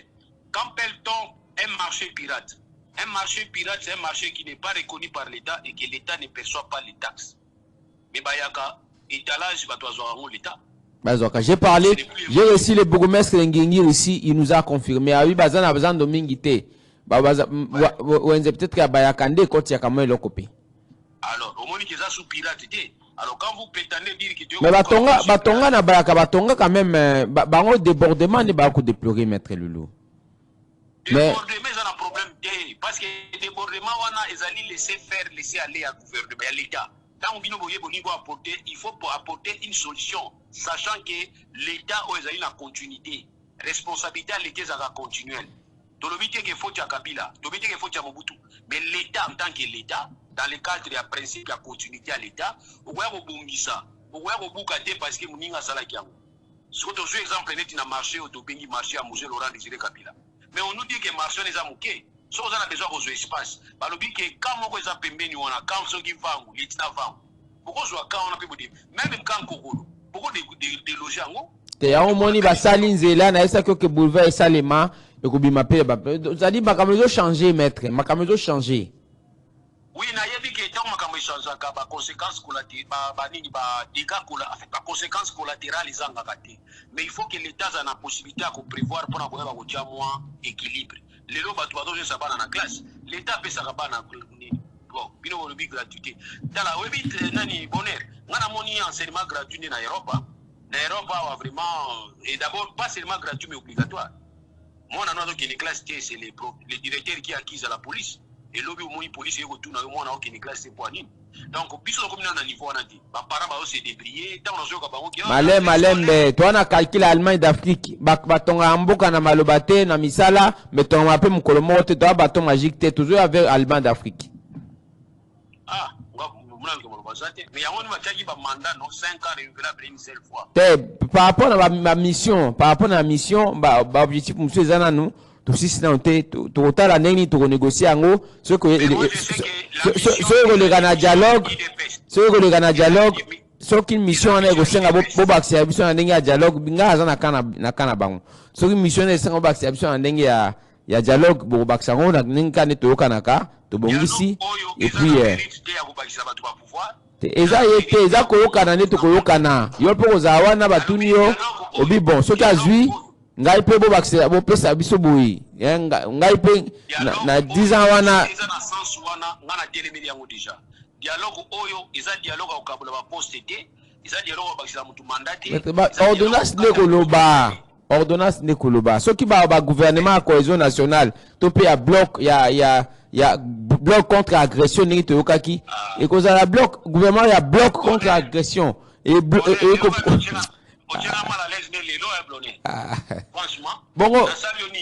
la vie hein ce va créer gouvernement ce qui ordonnance le dit que à l'issue de ces dialogues il y aura la mise en place d'un gouvernement de bloc d'agression mabeza wapi wana eza makambo note on a tuni question tant bazako ko ya dialogue bozo ba tuni biso question na kati ya constitution bisikane ba lui faut dialogue ça yo c'est la ordonnance mais c'est la ordonnance 48 heures avant no tuna yo ozo kima mutuna na ngai o bando be comme opposition 48 heures tout ça en structurel vous faisiez la différence entre les deux catégories peut être désactivé peut être désorienté peut être à cause de la difficulté à cause de la faible. Mais ceux qui ont allé conjoncturer, les ont justifié crise sociale. Il y a pas fixation. Moi, je pense que la révolution peut aussi venir de cette opposition. Ça ne viendra pas maintenant parce que le président a encore plein mandat. Non, c'est parce que nous souhaitons pour le Congo, malheureusement. Ce ne sont que les souhaits. Moi aussi, je souhaite ainsi. Raison pour laquelle je voudrais peut-être vous dire que les dialogues dont moi je rêve, c'est les dialogues pour absorber que la tension politique créée par les propos du président de la République et ces fanatiques qui sont allés même déchirer la Constitution, minimiser, dénigrer la Constitution. Or, c'est cette Constitution qui nous permet de reconnaître que M. Félix Tshisekedi Antoine, c'est notre président de la République, légalement et légitimement. Alors, si c'est eux qui doivent commencer déjà à dénigrer la Constitution, je pense que Maître Loulou, à 48 heures, il y a respiration, il y a ultimatum et opposition. J'ai parlé des regards que vous portez sur ces combats de l'opposition, malgré la division. Est-ce que vous posez la question, qu'est-ce qui va arriver? C'est ça la question. Non, j'ai dit, est-ce que vous voyez cette démarche de l'opposition aboutir? Est-ce qu'après, ils vont finir par obtenir gain de cause? Si pas 48 heures, parce qu'on ne peut pas forcer la main du chef, si ça vient, ça venait, est-ce que l'opposition a-t-elle la capacité de mobilisation pour faire face à ce que le régime appelle réponse ou réplique? Parce qu'il y a eu également une annonce comme ça, Kabouya a annoncé que juste après l'expiration du 15, des manifestations également au soutien au régime vont s'organiser. Vous avez suivi Grace Coutinho également, qui a organisé une manifestation, oui, je l'ai vu. Donc, ce sont des choses qui disent que demain, après-demain, des manifestations peuvent s'organiser de part et d'autre. Qui va gagner, on ne sait pas. Bon, je ne sais pas quelle réponse je peux donner à la question Tuninga, à la question Belé Nakati. Mais là, il y a oui, je l'ai vu, par exemple, on a la manifestation. On tient des ordres, et ceux qui ont pilonné pour Tamoussa. S'il vous plaît. Bato basema manifestation bango ngala elo la Monica mabe ba mama mikoyo pe bayaki na kati nde bato babio ministre na ba jeune na yenga habité za mama église ba koya ko tenir moi na bango. Est-ce que ça maman c'est moi la sai loko mama ye za mabe po bato ministre na ba jeune na yenga habité botu na ngama kambwa na te o bala ti bloko rouge loko la pour ma nini be ba lo ba. Ah, t'avais la raille. Botika, beaucoup de saga la bloc à la tête, pardon. Là, estimons déjà. Nazolanda ministre moko ya fonction publique liawa lobaki ke journée moko kaka. Ya mato ko fandisi ke o etambola boye marche tout ça, ils ont coûté mongo pelé na mboka. Alors moi je peux comprendre que opposition ça la yango pour faire chier gouvernement en place. Mais ceux qui gouvernement boni ko salaga yango bozo se faire chier. Qu'est-ce que vous allez gagner à la biso qui besoin de popularité?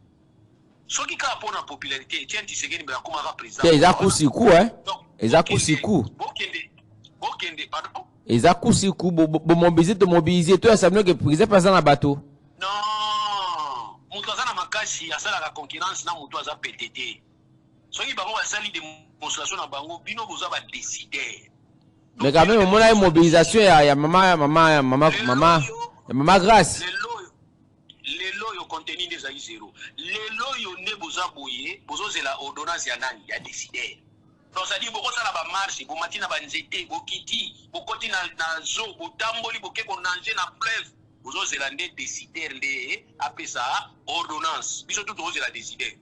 Tout bande ko? Décider la ko décider la ko sala ba RRT. D'accord. La ko sala ke sala la concurrence. Asala la concurrence nana. Tisekedi na kati ya Congo na concurrence au sala na mututi na witeli ba ordonnance présidentielle. Yé muta ko signer. D'accord. Tout cela. Qui a signé ordonnance présidentielle qui a signé ordonnance présidentielle par Loulou.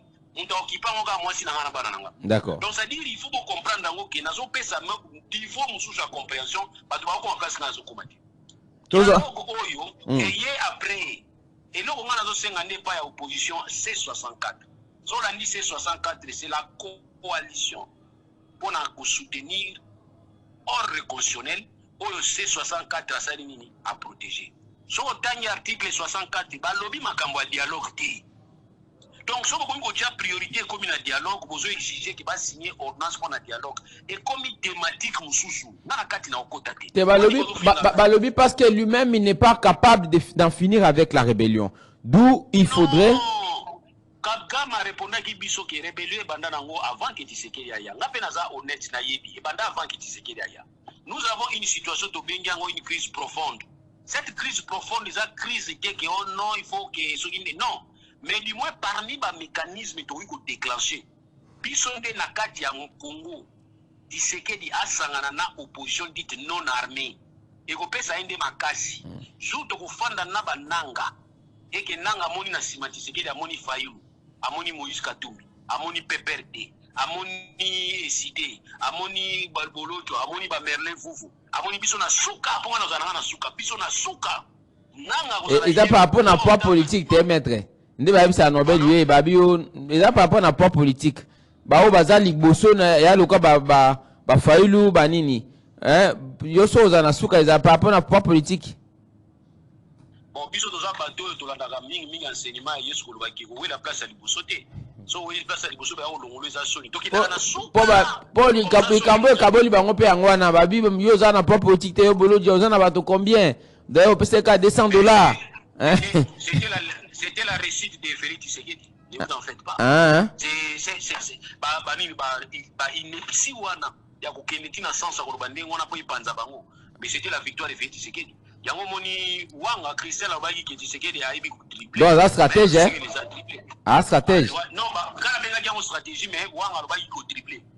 Ko triplé na sens ma pembe za. Te ya boya babola nga makambo nga likama Maradona tanga ki la fois passée aux aki o ka inde balobe na lo ba Maradona te za bien te. Maradona c'est-à-dire ko triplé. Maradona za makasi so azuba na centre tina filé.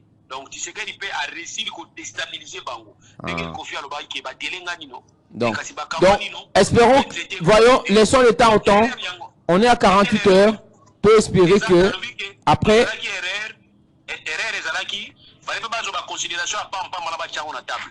Ndenge basangana ki wana ezali parti d'opposition asikate. Mais ça un mouvement ezali na objectif moko ya empêcher Tshisekedi à changer constitution T. Point.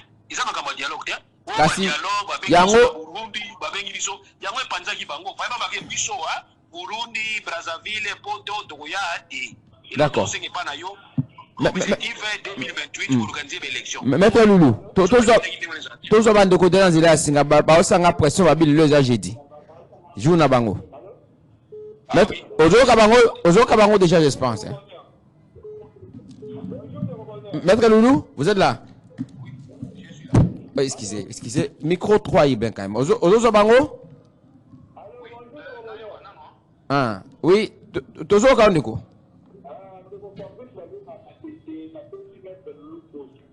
Le gouvernement, mettre le loi pour comprendre, il faut dans la intelligence.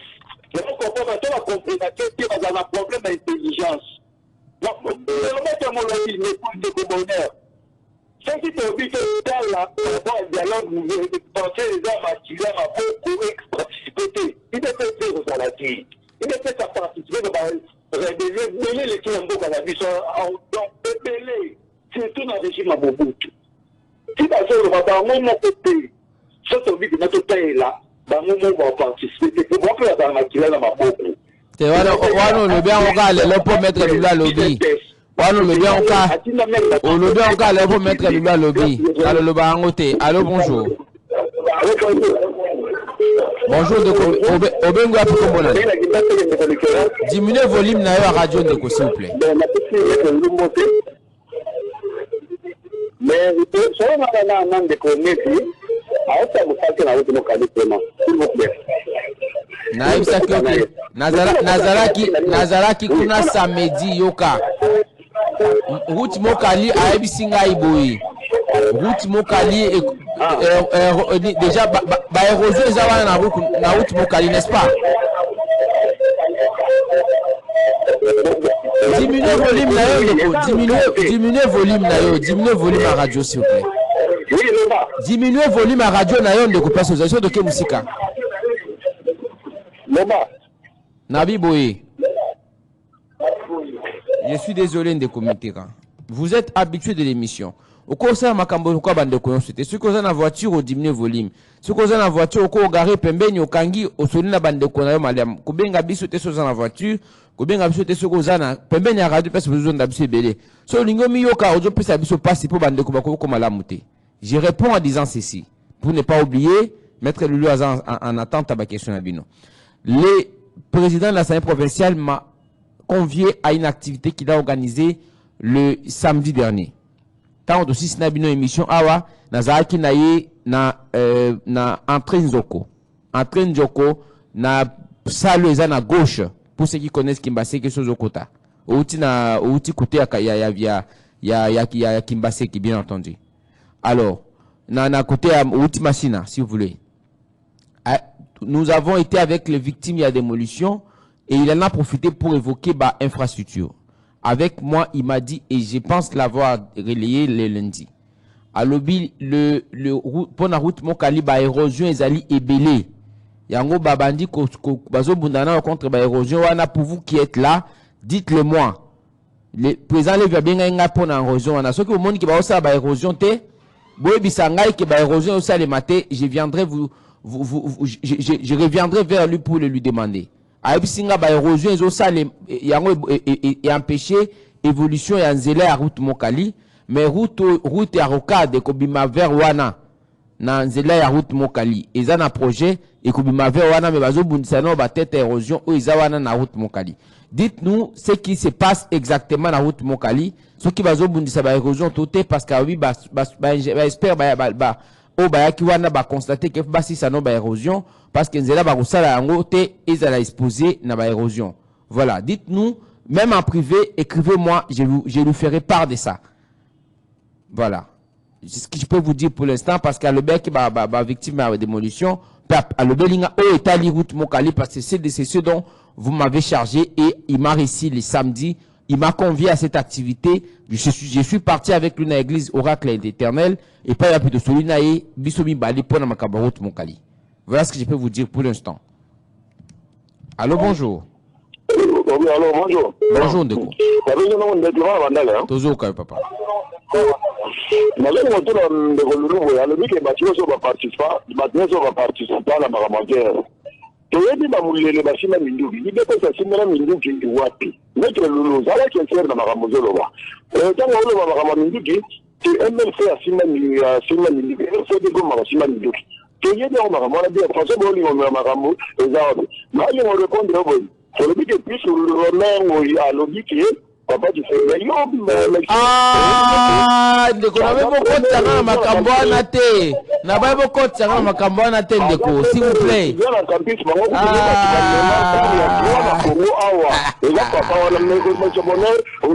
pardon na boya ki makambo déjà na provena bino ki boko tsanga na ngote na koti ça ndeko Mitterrand on était avec une seule fois je suis désolé s'il vous plaît ndeko respectez principal émission. Je suis désolé, Ndeko. S'il y a un débat à faire, s'il y a un sujet, plainte Yabana Route Mokali, Faites-le moi pas en privé, s'il vous plaît. Je vous ai déjà répondu. Pendant les lots, tout ce qui est dans le monsieur qui me tout répondre pour nous. Allô, bonjour. Allô? Oui, allô, bonjour. Bonjour, papa Bengu à Pukombone. Na mitendi tozo kabino. Oui. Disposition nini ya constitution ezoloba te soki mboka ezali na bitumba ete tokoni moment ya élection ikawa constitution e prévenir nini ke soki tokomi na moment ya élection ke mboka eza na bitumba article nini oyo ezoloba eloko ekoki kosalema président akosalisa maponami po te moko azongela ye to mpe tokokontinue kaka bongo constitution elobi nini esika wana apesa biso eloko oyo disposition ya loi la constitution et l'autre et azali koloba na tingena le munoko place wana makali allez dit ça to ça la bonne aliaki munoko ça va à répondre aliaki munoko mon frère tunela ngai na zo la yo tuna question na moi parti à tendance na déjà ça va c'est pas un problème il répondra olobi nabi yo tuna déjà mutuna mais ozana moi ba passion na obi déjà aliaki munoko quelque part na mokambo wana ako répondre yo oui ça va répondre de soko ya lobi que non il faut foka élection kasi soki mboka eza na bitumba ayebisa biso soki constitution ezali kolobela nini eloko nini ekoki kosalema po ye alobi ke makambo ya kokende ya dibite odela ya 2028 eza te kasi constitution oyo azokolisa elobi nini soki etikali ni weti mais inutile ya continue nango il faut la changer te yo zela kokota su makambo wana tochanger te nano tokotina okuna te yo mpe motuni makambo so okoti kamba changer moko allo bonjour. Oui, allô, de Bonheur, Olobi. Toujours quand on est Bengu à Pukombonani. Oui, allô, bonjour, Ndeko Bonheur. Oui. Je suis maître Lumbote. Ndeko Pertis, na komi na Kasavubu. Na aussi maître Lulu Lobi, Félix a dribblé opposition. Ngana na obe bakambo na baboya ki yango déjà yo ozoluka ba mo wana ba bien za bien te pona mokonzi. Ah OK ça va le za bien te pona mokonzi. To changer terme kasi azo bibiso opposition. Eza stratégie, eza stratégie le baké aza stratège. So bibo ma propre. Ndeko. Ah. Okay. Ça va, le chef de l'État a fait une stratégie pour la opposition. Oh, biso si on qui stratégie on a fait la M23, a fait la pas Kagame et on a la victoire de la Congolais nyoso. Mais cette victoire n'a pas entre nous les Congolais et ça échec. Quand on appelle si opposition c'est quoi appelle si ultimatum. Non qui va tout mine pouvoir ba panique ainsi de suite. Non pas qu'on ça la garant de la nation. Nous avons posé question à Bango Bata pouvoir. Donc, papa n'a dit ça, Etienne Tshisekedi. Abandé qu'on fait ça, carton rouge, carton jaune, non, mais pas Kabila. Et ça fait mon ultimatum. Et on a le histoire, et va na AJP. Mon temps, c'est que la mine côté na livre à Mokanae. À cause de la macasse, na histoire. Mais ma deux ans, on a dit ça, il est la ligne côté même la livre à Mokate. Yango bazomona biloko opposition lelo sala loko eza ba biloko moko nouveau okende eza biloko même Etienne abandé yango te bakambo obolo bien botanyo na livre ya koloba keti le 15 eza ba biloko bozu na livre na lobi hein tangu papa Etienne te na boy te na bi enge ba keza opposition maele opposition bo sala eza ba tomaele ba biloko na bozo na livre bo sala nako kabwana na mbongo pona mbongo ba pesa bino oboka boya pona ngo et tout ça et aussi kana livre non monsieur Bonnet ezali kama mbongo te olobi bien opposition ko toza na problème toza makati na dik ndozo mona toza la babavir te tozo kende na bango na dik soki ba bengi sobo to to répondre na dik alors bango makambo dik bazoko kate ndozo mona bazoko m'étouffer c'est ça le problème. Merci partenaire. Allez, un autre intervenant en ligne. Allô, bonjour. Allô. Bonjour, Papa Bengu à Pukombole. Bonjour. Bonjour, Ndeko. Papa Laurent. Na Kingabwa tozo kabino. Boni sanga Kingabwa. Kuna merci monsieur le maître Loulou. Le en tout cas, dans la région la news ça se bawana. parce que depuis qu'on comprend en retard yo ça zoro baga ka ba ko mo le contre sur pas matondo d'abord lui n'est pas congolais pas en tout cas il a pas parti vraiment Ndeko allô Ndeko allô abi papa nos angolais minu bata décidé comme si yabi donc déjà j'ai compris qu'il est décidé parce qu'abi papa m'entend dans le bien faire le quoi moninga nae. Je vous salue vous tous qui nous suivez depuis quartier Kingabwa. Na pesi nombote bandeko ya Kingabwa boze belé kuna. Si tu n'as pas wenze na pesi nombote. Allô bonjour. Bonjour. Ndeko Ndeko bonheur azoka yo. Ndeko bonheur azoka yo. Oui. Timothée le noir.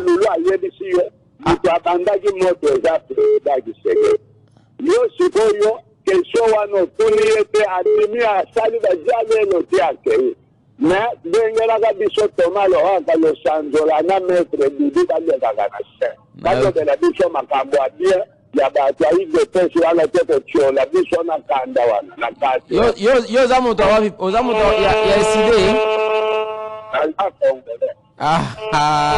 bon yo sa politique de sa parti na biso biso baleti naza congolais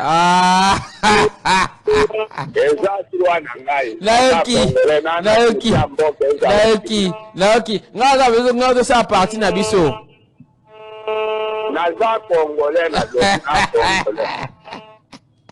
Allô bonjour. Allô bonjour papa bonheur. Bonjour Nicolas Ngai. Na pesi mete lumbo te na na ina tu na mete lumbo ni moma o bani ya bazobunda te na opposition to boyi te makanisi na ye na malamu na bani ya ba bunda ye kaka ali non bitumba na terrain exactement ali te segi ya so ke na ye comment les a réel te na bosser à soutenir l'opposition. Il faut qu'il y ait terrain parce que là il y a une ligne toujours en ligne. Mais non, quand on va au Bunda, je peux quitter le terrain de Bunda Sand. Et j'ai été toujours à distance, on peut s'arrêter sur la leçon, non, on a mal pété. Ça va, il faut s'organiser pour s'arrêter la ligne en terrain. Alors, oui, allô Logo. Yo peux quitter le terrain. Oui, là, qui est un terrain, na tika ka na maison na ngai na kina participer pour na intérêt ya mboka. Na tika ka terrain. Yo peux na kana biso. Yo peux na bi zali to ça l'appel vidéo mon ngai. Na bi boy. Yo no zaki jour ya marche ya opposition ya triomphale.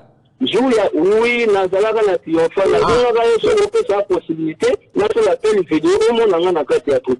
OK. Donc yo za kana biso. Naza congolais papa, quand on te arrêté, naza congolais. Ceux qui m'a des amis papa bonnet. Et na tout ni kaka tende ko na ina se situé. Nabi obi place bachaka ngai, obi place bachaka ngai. Contribuer mama ko opposant. Non. Nabi bo ite. Yo obi place bachaka ngai de. Oui, toyoka. Baba na za wapi? Wana za bataille de test. Wana za bataille de test. Mais il y a un papa bonheur. Ok, nous soutenir l'opposition, il y a un détail sur la montoune qui a comme opposant. Non. Il faut que le volatilité. Merci de intérêt. Intérêt dans un Congolais, on a la côté intérêt. Alors, so ngo ke intérêt sanga si to ke nayo. Nga pes pona Congo na otambola, eza pe droit na ngai. So ngo ke intérêt bien ngai. Papa bonheur, merci. Allô, bonjour. Oui, allô, monsieur Bonheur, bonjour. Bonjour, Papa Bengo Apikombonani, 82 33 33 740. Ngai na bengi depuis Kauka, na commune ya Kalamu, naza kombonanga monsieur Frédéric. Monsieur Frédéric na Kauka, na commune ya Kalamu, toujours Kabino. Boni kuna banzela. Nzamba liboso na kote na rendez-vous de secrétaire na landa mingi, na landa mingi. Ba lubinga aza na kote na bino ya solo, yo za kote nini? Naza na Kauka na commune ya Kalamu. Te na yebi mena ndenge ya politique, oza kote na biso to kote na bango. Nga naza kote ya SD, naza mwana SD, na pesi na numbote na président nga Martin Fayulu Eli na o ya baji, ya na tourner na poto na pesi na numbote na mbote belé. Eloko lelo na pesi na merci na kote na shije. Na nalandaki nano matinée politique nano ya Kabuya vraiment na regretter mingi na ndenge alobi keno IDPS nano asi pouvoir te IDPS ngola koza pouvoir nde akobongisa makambo lokola sana na union sacrée azapa. Ah, il est parti, je suis désolé. C'est pourtant sa première participation à ces magazines. À terme est direct, hein, parce qu'il suit ces magazines, disait-il tout à l'heure, chaque fois. Merci infiniment. Vous êtes beaucoup, vous qui nous suivez parfois en silence. Vous êtes très nombreux. Allô, bonjour. Bonjour papa bonheur, bonjour Nande Kunanga Lulu malgré Aboubi Biso Wakosi Biso ke IDPS aboma. IDPS papa abomata mutu mokote. IDPS ya salaki eza légitime défense. Tango bazako take biso biso toza basi te poto bandolera ndenge ba fayilo bazolela o force de progrès biso to salaki face na badere rouge yango wana yazo mona ke biso to bomaki mutu te.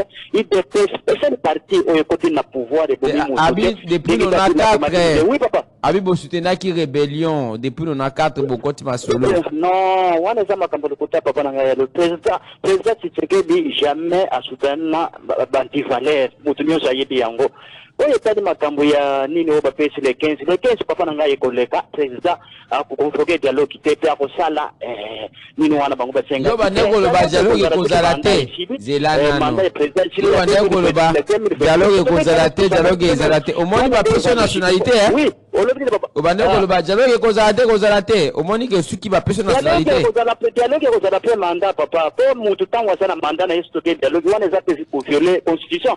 Pour constitution la biso le but est que mutu soka zi mandat après ba kende na dialogue ba partager na opposition. Merci. Ça te wana pesa violation ya constitution.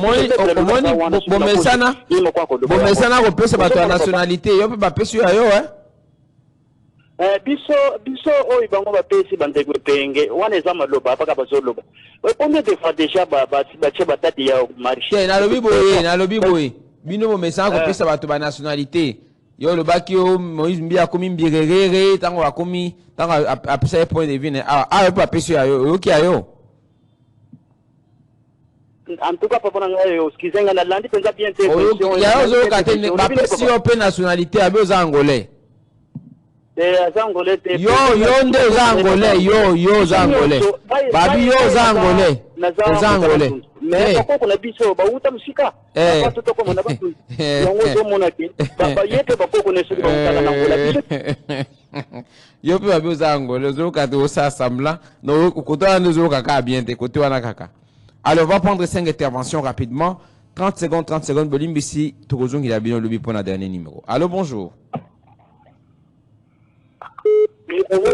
Bonjour papa Bengo Apicombonani. Allô? Aux en direct papa. La personne m'a trouvé le mot. Azoka yo Bengo Apicombonani.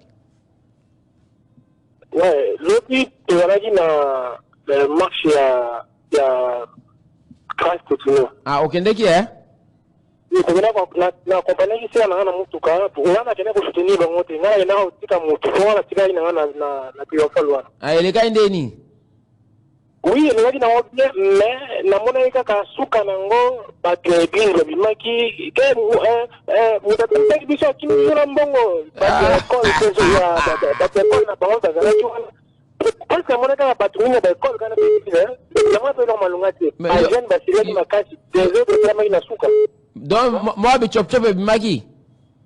Oui, la suka tango ni sanga kende. Le pesa maki ba 15 ni sa otu sa ngamu na zala jwana na yofa lobi. Donc kenda ko espion yo za ngamu na biso pe?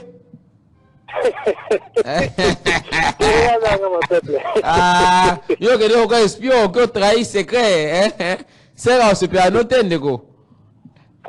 Nganga mapepe. Na nganga ko mona na moni ba plus ma retenir le côté. Eloko malunga o ba jeune bazaki lobi na ngona jota te babi bango tu ba komaki oui je levé mais ba polo ya rouge ne et que polémique ko okomona bango na polo ya rouge na donc polo ya rouge na ma mère ni sama ite ni a regretté vraiment le comportement ba ya polo ma pona bango. Merci ndeko na ngai pour l'intervention na yo ngana bangi ya ka ser so ga yo kio awa. Allô, bonjour.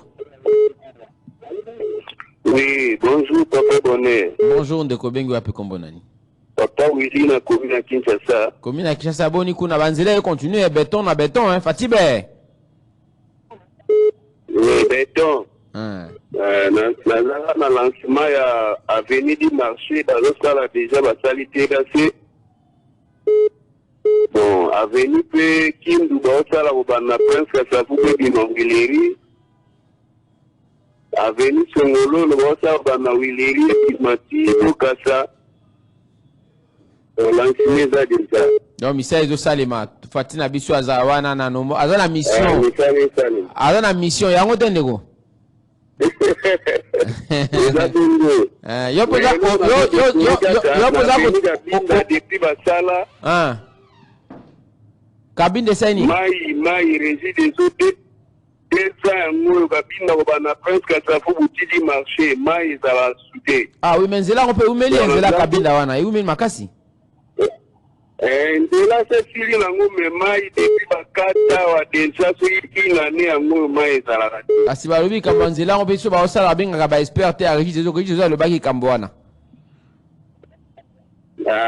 Yana ngana tuna est-ce que vous avez une relation na Burkumesa commune à Kinshasa to bengela biso ye. Mais na yambaka awate maître Jean maître Mbalimbi na ambie mbalebele awa peut-être azaki na matanga je pense que après moi na ya moi si je pense que to benga ye to programmer émission na ye to yambaka chaque fois na biso maître bienvenue Mbalimbi ayamba biso azana dispo pour biso. To yamba ye pona bino na ko bisa yi kambo uchukolo ba après émission mais ozabe yebisa ka bagabinda pena mai za la société. Merci ndeko na bi hein yo poza côté na biso zana si ma fatigue trop kasi on a le bi côté na biso te yo du matin na za côté na biso o na côté na bino. Yoza kota mettre Loulou. Tika kaka. Yo moni bozo benga nanga za kama na bino mo benga nanga yi. Allô bonjour. Oui. Allô. Bonjour papa. Bonjour papa. Oui ndeko. Na petit mbote na petit procureur de la République mettre Loulou. Azoka yo. Mutamtele belé. Na bengi na pige na biboye. Oui, dis que zo kabine. Ouais ça m'a dit lobby marche on a zaki promoteur ya François. On bâti pour la douleur dans événement non événement. Tala, to ba sujet la biso. To ba ta histoire sujet pardon. Boko na isa bilo déjà na bandeli, boko tana makambo na te. On va tout voir vidéo, on va faire bango. On va faire publicité bon François. Tout na solo no commentaire. Tika pardon na boy. Nakatio. Allô bonjour. Bonjour de bonheur et ça de Charlie Baffa, je vous appelle depuis la commune de Lemba. Lemba tozo kabino. Na pesi de Koduli Lote. Azoka yo. Oui, na lingina loba que ntali mboko na mise tenite vanda na dialogue na loba que loko chaque fois. Et puis, toyebi ba kaine pesi musala moko la tisaka batu ba identité za bangote. Nous ce que nous voulons que le pays soit uni, nous soyons unis. Tovanda savana mboka nyonso. Wetani makambu ya ndeko oya kuma kosala na bom François. Oui, ça dit que batata mi solo bavandi kinya, ya ningazo a charme nyonso kana mutu. Vous faites ça qui n'est bandi. Na esa oye salama kile zalaki. Na bi na esa bino boy. Avant na bande émission. Na bi makambo na boko tsanga na katite. C'est quoi tu sais ila opinion na ngana loba. Ndeko grâce à ça que benga ngo oui je le vis parce que tout le monde qui va tatana maman Nicolo. Maman mo ku na kat. Pardon, pardon, na pexibino. Bolimbi sangay bandeku, pardon, beaucoup de temps makambo na te. Hein? Quand on va finir, on va reprendre la liaison avec Maître Loulou depuis Paris en France, notre invité du jour. On va devoir répondre aux préoccupations des invités. Allez, nous prenons l'avant-dernier intervenant. Allô, bonjour. 82 33 33 759. Vous reprenez la liaison, on va prendre le micro 2 pour répondre Maître Loulou. Allô? Allô? Maman Françoise. Allô? Maman Françoise. Allô? Maman Françoise. Bonjour papa. Ozo mamusika lelo to ebide po anini. O like na Mongongo Kauki, ozalaki na marche, maman Françoise. Oui, partenaire. Ozo mamusika, mongongo zo mabo, ozalaki na marche lobi ya mongongo Kauki yo, koyemba eh? Nazalaki na marche te, wana marche nini wana? Papa, wana ozalaki bato ya église nde batambolaki, bamama ya église nde batambolaki. Ozo mamusika, ozo mamusika. Mbote nanu na maître Loulou, mbote na maître Loulou. Le cerveau moteur ya Congo, na pesi ya mbote, vraiment juriste solo yowana. Na lobi boye, maître Loulou, na 2029, aya tobunda bitumba awa. Tobondisa mboka na biso. Aya vraiment awa, aya. Yango azozela dialogue. Azozela,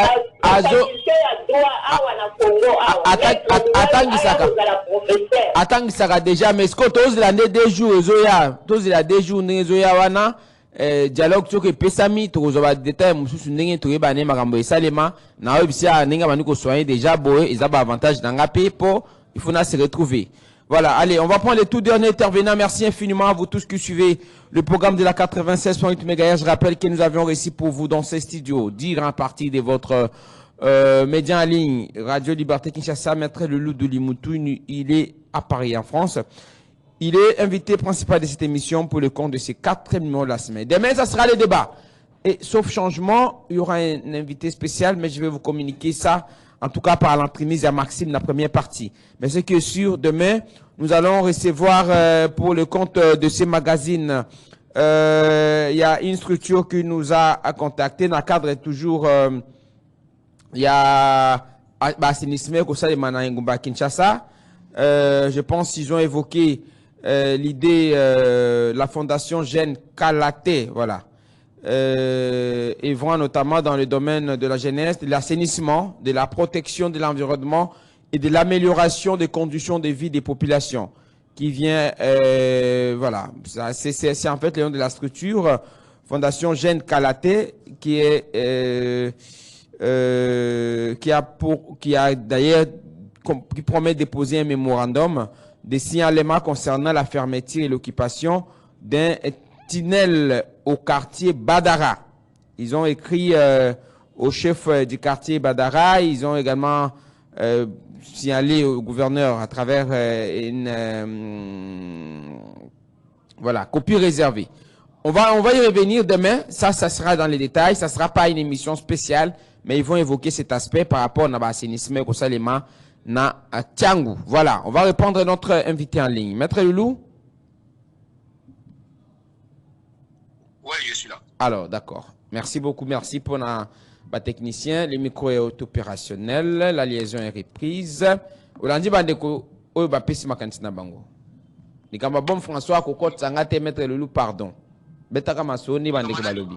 Te ndenge balobi yo ki komba on attaque déjà donc indekaka. Anga izambi. Bandeko atana boy bazo atana boy ko loba ikamba bazo ko sanga na kati makamba bon François ko sa nini? Hein? Na makambo to sala. Ah. Ah, Maître Loulou kaka pardon. Maître Loulou na boy na ngai ba le ngape na lubaki kambango na boy na ngai ko loba na loba ngote. Hein? D'accord. Ah.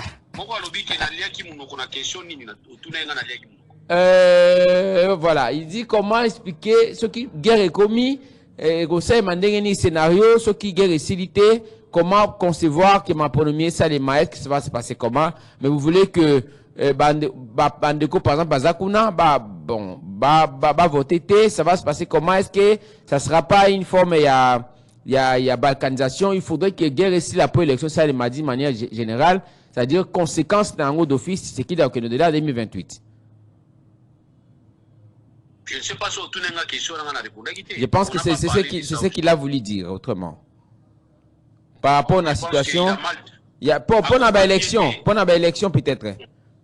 Le fait d'être. Pour l'élection, ça va de soi. Nous sommes parmi ceux-là qui pensent que nous n'avons pas encore sur la table le problème d'organisation d'élection. Quand où il faudrait le faire pendant la guerre.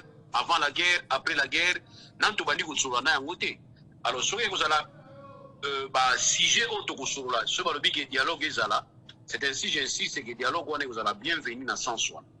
Mais ce que vous dialogue non bino besoin mutindika beaucoup de espace, espace, opesa biso mbongo tourne na biso, ça je veux pas. Sinon tu opesa l'impression que à chaque fois qu'il y aura blocage demain, tu vas exiger dialogue pour te côté na pouvoir. Ça je ne veux pas souhaiter ça. Il faut éviter cycle moko dans nos zones à Hermios. Il faut éviter. Donc c'est ainsi dans le lobby que ce n'est pas moi qui dirige le pays. Difficulté au Tshisekedi d'Azanangonga Nazanangote. Et il y a une réalité. Pour preuve, Azaraki opposant, Azaro critiqué Moutazaki na pouvoir. Quand il arrive là-bas, il change le langage. Ayebi Oyamoni Nakati. Nanana Namunyangote. Pour moi, comment on a président. Maintenant, le problème qui est là, nous allons maintenant voir la réalité sur le terrain. Et supposons que commune en 2028, Nangazaka à côté à occupé. On ne peut pas tolérer que tout ça la élection. C'est là où on a trouvé sur la maintenant, tout fan de tout sur tout ça la vie. Parce que je suis toujours dans la logique article 8, la Constitution. Tout est prévu. Donc la guerre, ce n'est pas une surprise pour nous. C'est une situation qui est déjà connue. Constitution, le bélango déjà. Il y a un lobby. Abi constitution lobby ni pona yango. Opesa yango. C'est ce qu'il a demandé autrement. Mais constitution lobby que les Kamamouké to ça la montée pendant guerre. Les Kamamouké c'est-à-dire quoi? Et que tu appelles la guerre yango nano. Tu appelles la guerre yango. Ah mais l'état de guerre, on n'a pas parlé de guerre déclarée. On dit état de guerre. D'accord. Nous sommes dans un état de guerre. Parce qu'il y a une différence entre guerre, état de guerre et guerre déclarée. Mais en tout cas, la Constitution parle d'un état de guerre. Si vous avez un état de guerre, pourquoi modifier la Constitution? Est-ce que vous pouvez vous permettre de changer la Constitution dans l'état de guerre? Ça aussi, c'est un vrai problème. Donc moi, je pense que c'est un sujet à réflexion. Mais il faut tout ça la réflexion, pas bateau balingani. Mais biso, to linganité, opposition et ligne pouvoir, pouvoir paix et ligne opposition. Donc ici, il ne faut pas parler du dialogue, il faut parler de la réconciliation d'abord. Il faut se réconcilier. Parce que les gens qui peuvent se marier ne peuvent pas se haïr à ces points. Et puis tout le monde je pense qu'il y a répondu à la question. Donc, on a qui m'a question. Ceux qui n'ont pas répondre à la question, ils n'ont pas nanga pour qu'ils n'aient pas plastique. La classe pénale à la Kindingwana. Ceux qui n'ont pas répondre à la no zéro italien. Donc, vous constatez qu'on a qui m'a question. Habité que qui m'a qui a deux liens qui ne munoko. Non, on a lié qui munoko. N'a pas qui n'a pas répondre nango. Mais qu'on y a munoko dans tinate. Ceux qui question à mon inutile, tous les questions très embarrassantes, tout le monde a un piège dans le vérité dans répondre. Donc, il faut que vous ayez tout le monde pardon pour tout ce qu'on bêté. Donc, ceux qui questions à ma casse dans le répondre. Alors, moi, je dis que Kiti est dans le terrain, dans le terrain. Bonheur, on a profité. On a fait bataille de pêche. Vous constatez que vous marchez, vous tournez. Et puis, c'est ça la lutte, non? La lutte dans un parti politique consiste à être dans ce parti politique. Vous respectez l'idéologie Nabino, vous avez un programme Nabino, vous défendre Yango, soyez batuni Bino. C'est ça aussi la lutte. Parce que tu sais que ça qui va lutter belé tienne, mazoaka pouvoir. D'ailleurs, fils Moko va rappeler qu'il y a un autre lobby. Alors lobby batu muswa somo na bazo lobaka na compte IDPS. Dans bazo boka bango ba gaz lacrymogène à violet, na ya bleu. Bango bazalaka wapi? Bango pi ba souffrir. Mais poste au fils Moko bazo occupé, na bato bazalaka té. Dans bino bazalaka ba marche. Fils Moko qui peut poste chef de poste, il y a pamba. Donc, quand ça que ce l'élite obligatoirement, il faut aller dans le terrain. Pourquoi la lobby de Félix Tshisekedi est secrétaire général adjoint d'affaires extérieures, est basé en Belgique. Mes chers frères et sœurs, vous avez un réseau extérieur, vous avez un représentant extérieur, Nenge Moubaki Azalaki Pembe Kagame. Ils ont très stratégique pour les partis politiques, surtout ils ont la lutte dans l'opposition. Un gouvernement qui est aux affaires, ou un parti politique qui ont dirigé déjà beaucoup la majorité, ils ont un ambassadeur, ils ont un représentant diplomatique, ils ont un conseiller économique, conseiller militaire, ils ont un sur le monde. Ils ont représenter à niveau de l'ONU, l'unité africaine, ces organisations sur le monde. Mais l'opposition peut faire un peu de l'extérieur. Il y a un président Fayoulou. Akomaki na Belgique, na France, à Kiti. Batu balala ki na aéroport. Bakomaki 22h, via Akomaki na Batongo. Batu nero. Batu na bauta ki na chasse tebe kolala na aéroport. Non. Isa bana na. Ma pena so mon pas qui chasse ta l'opposition, chaka makiri le kutambo kaka.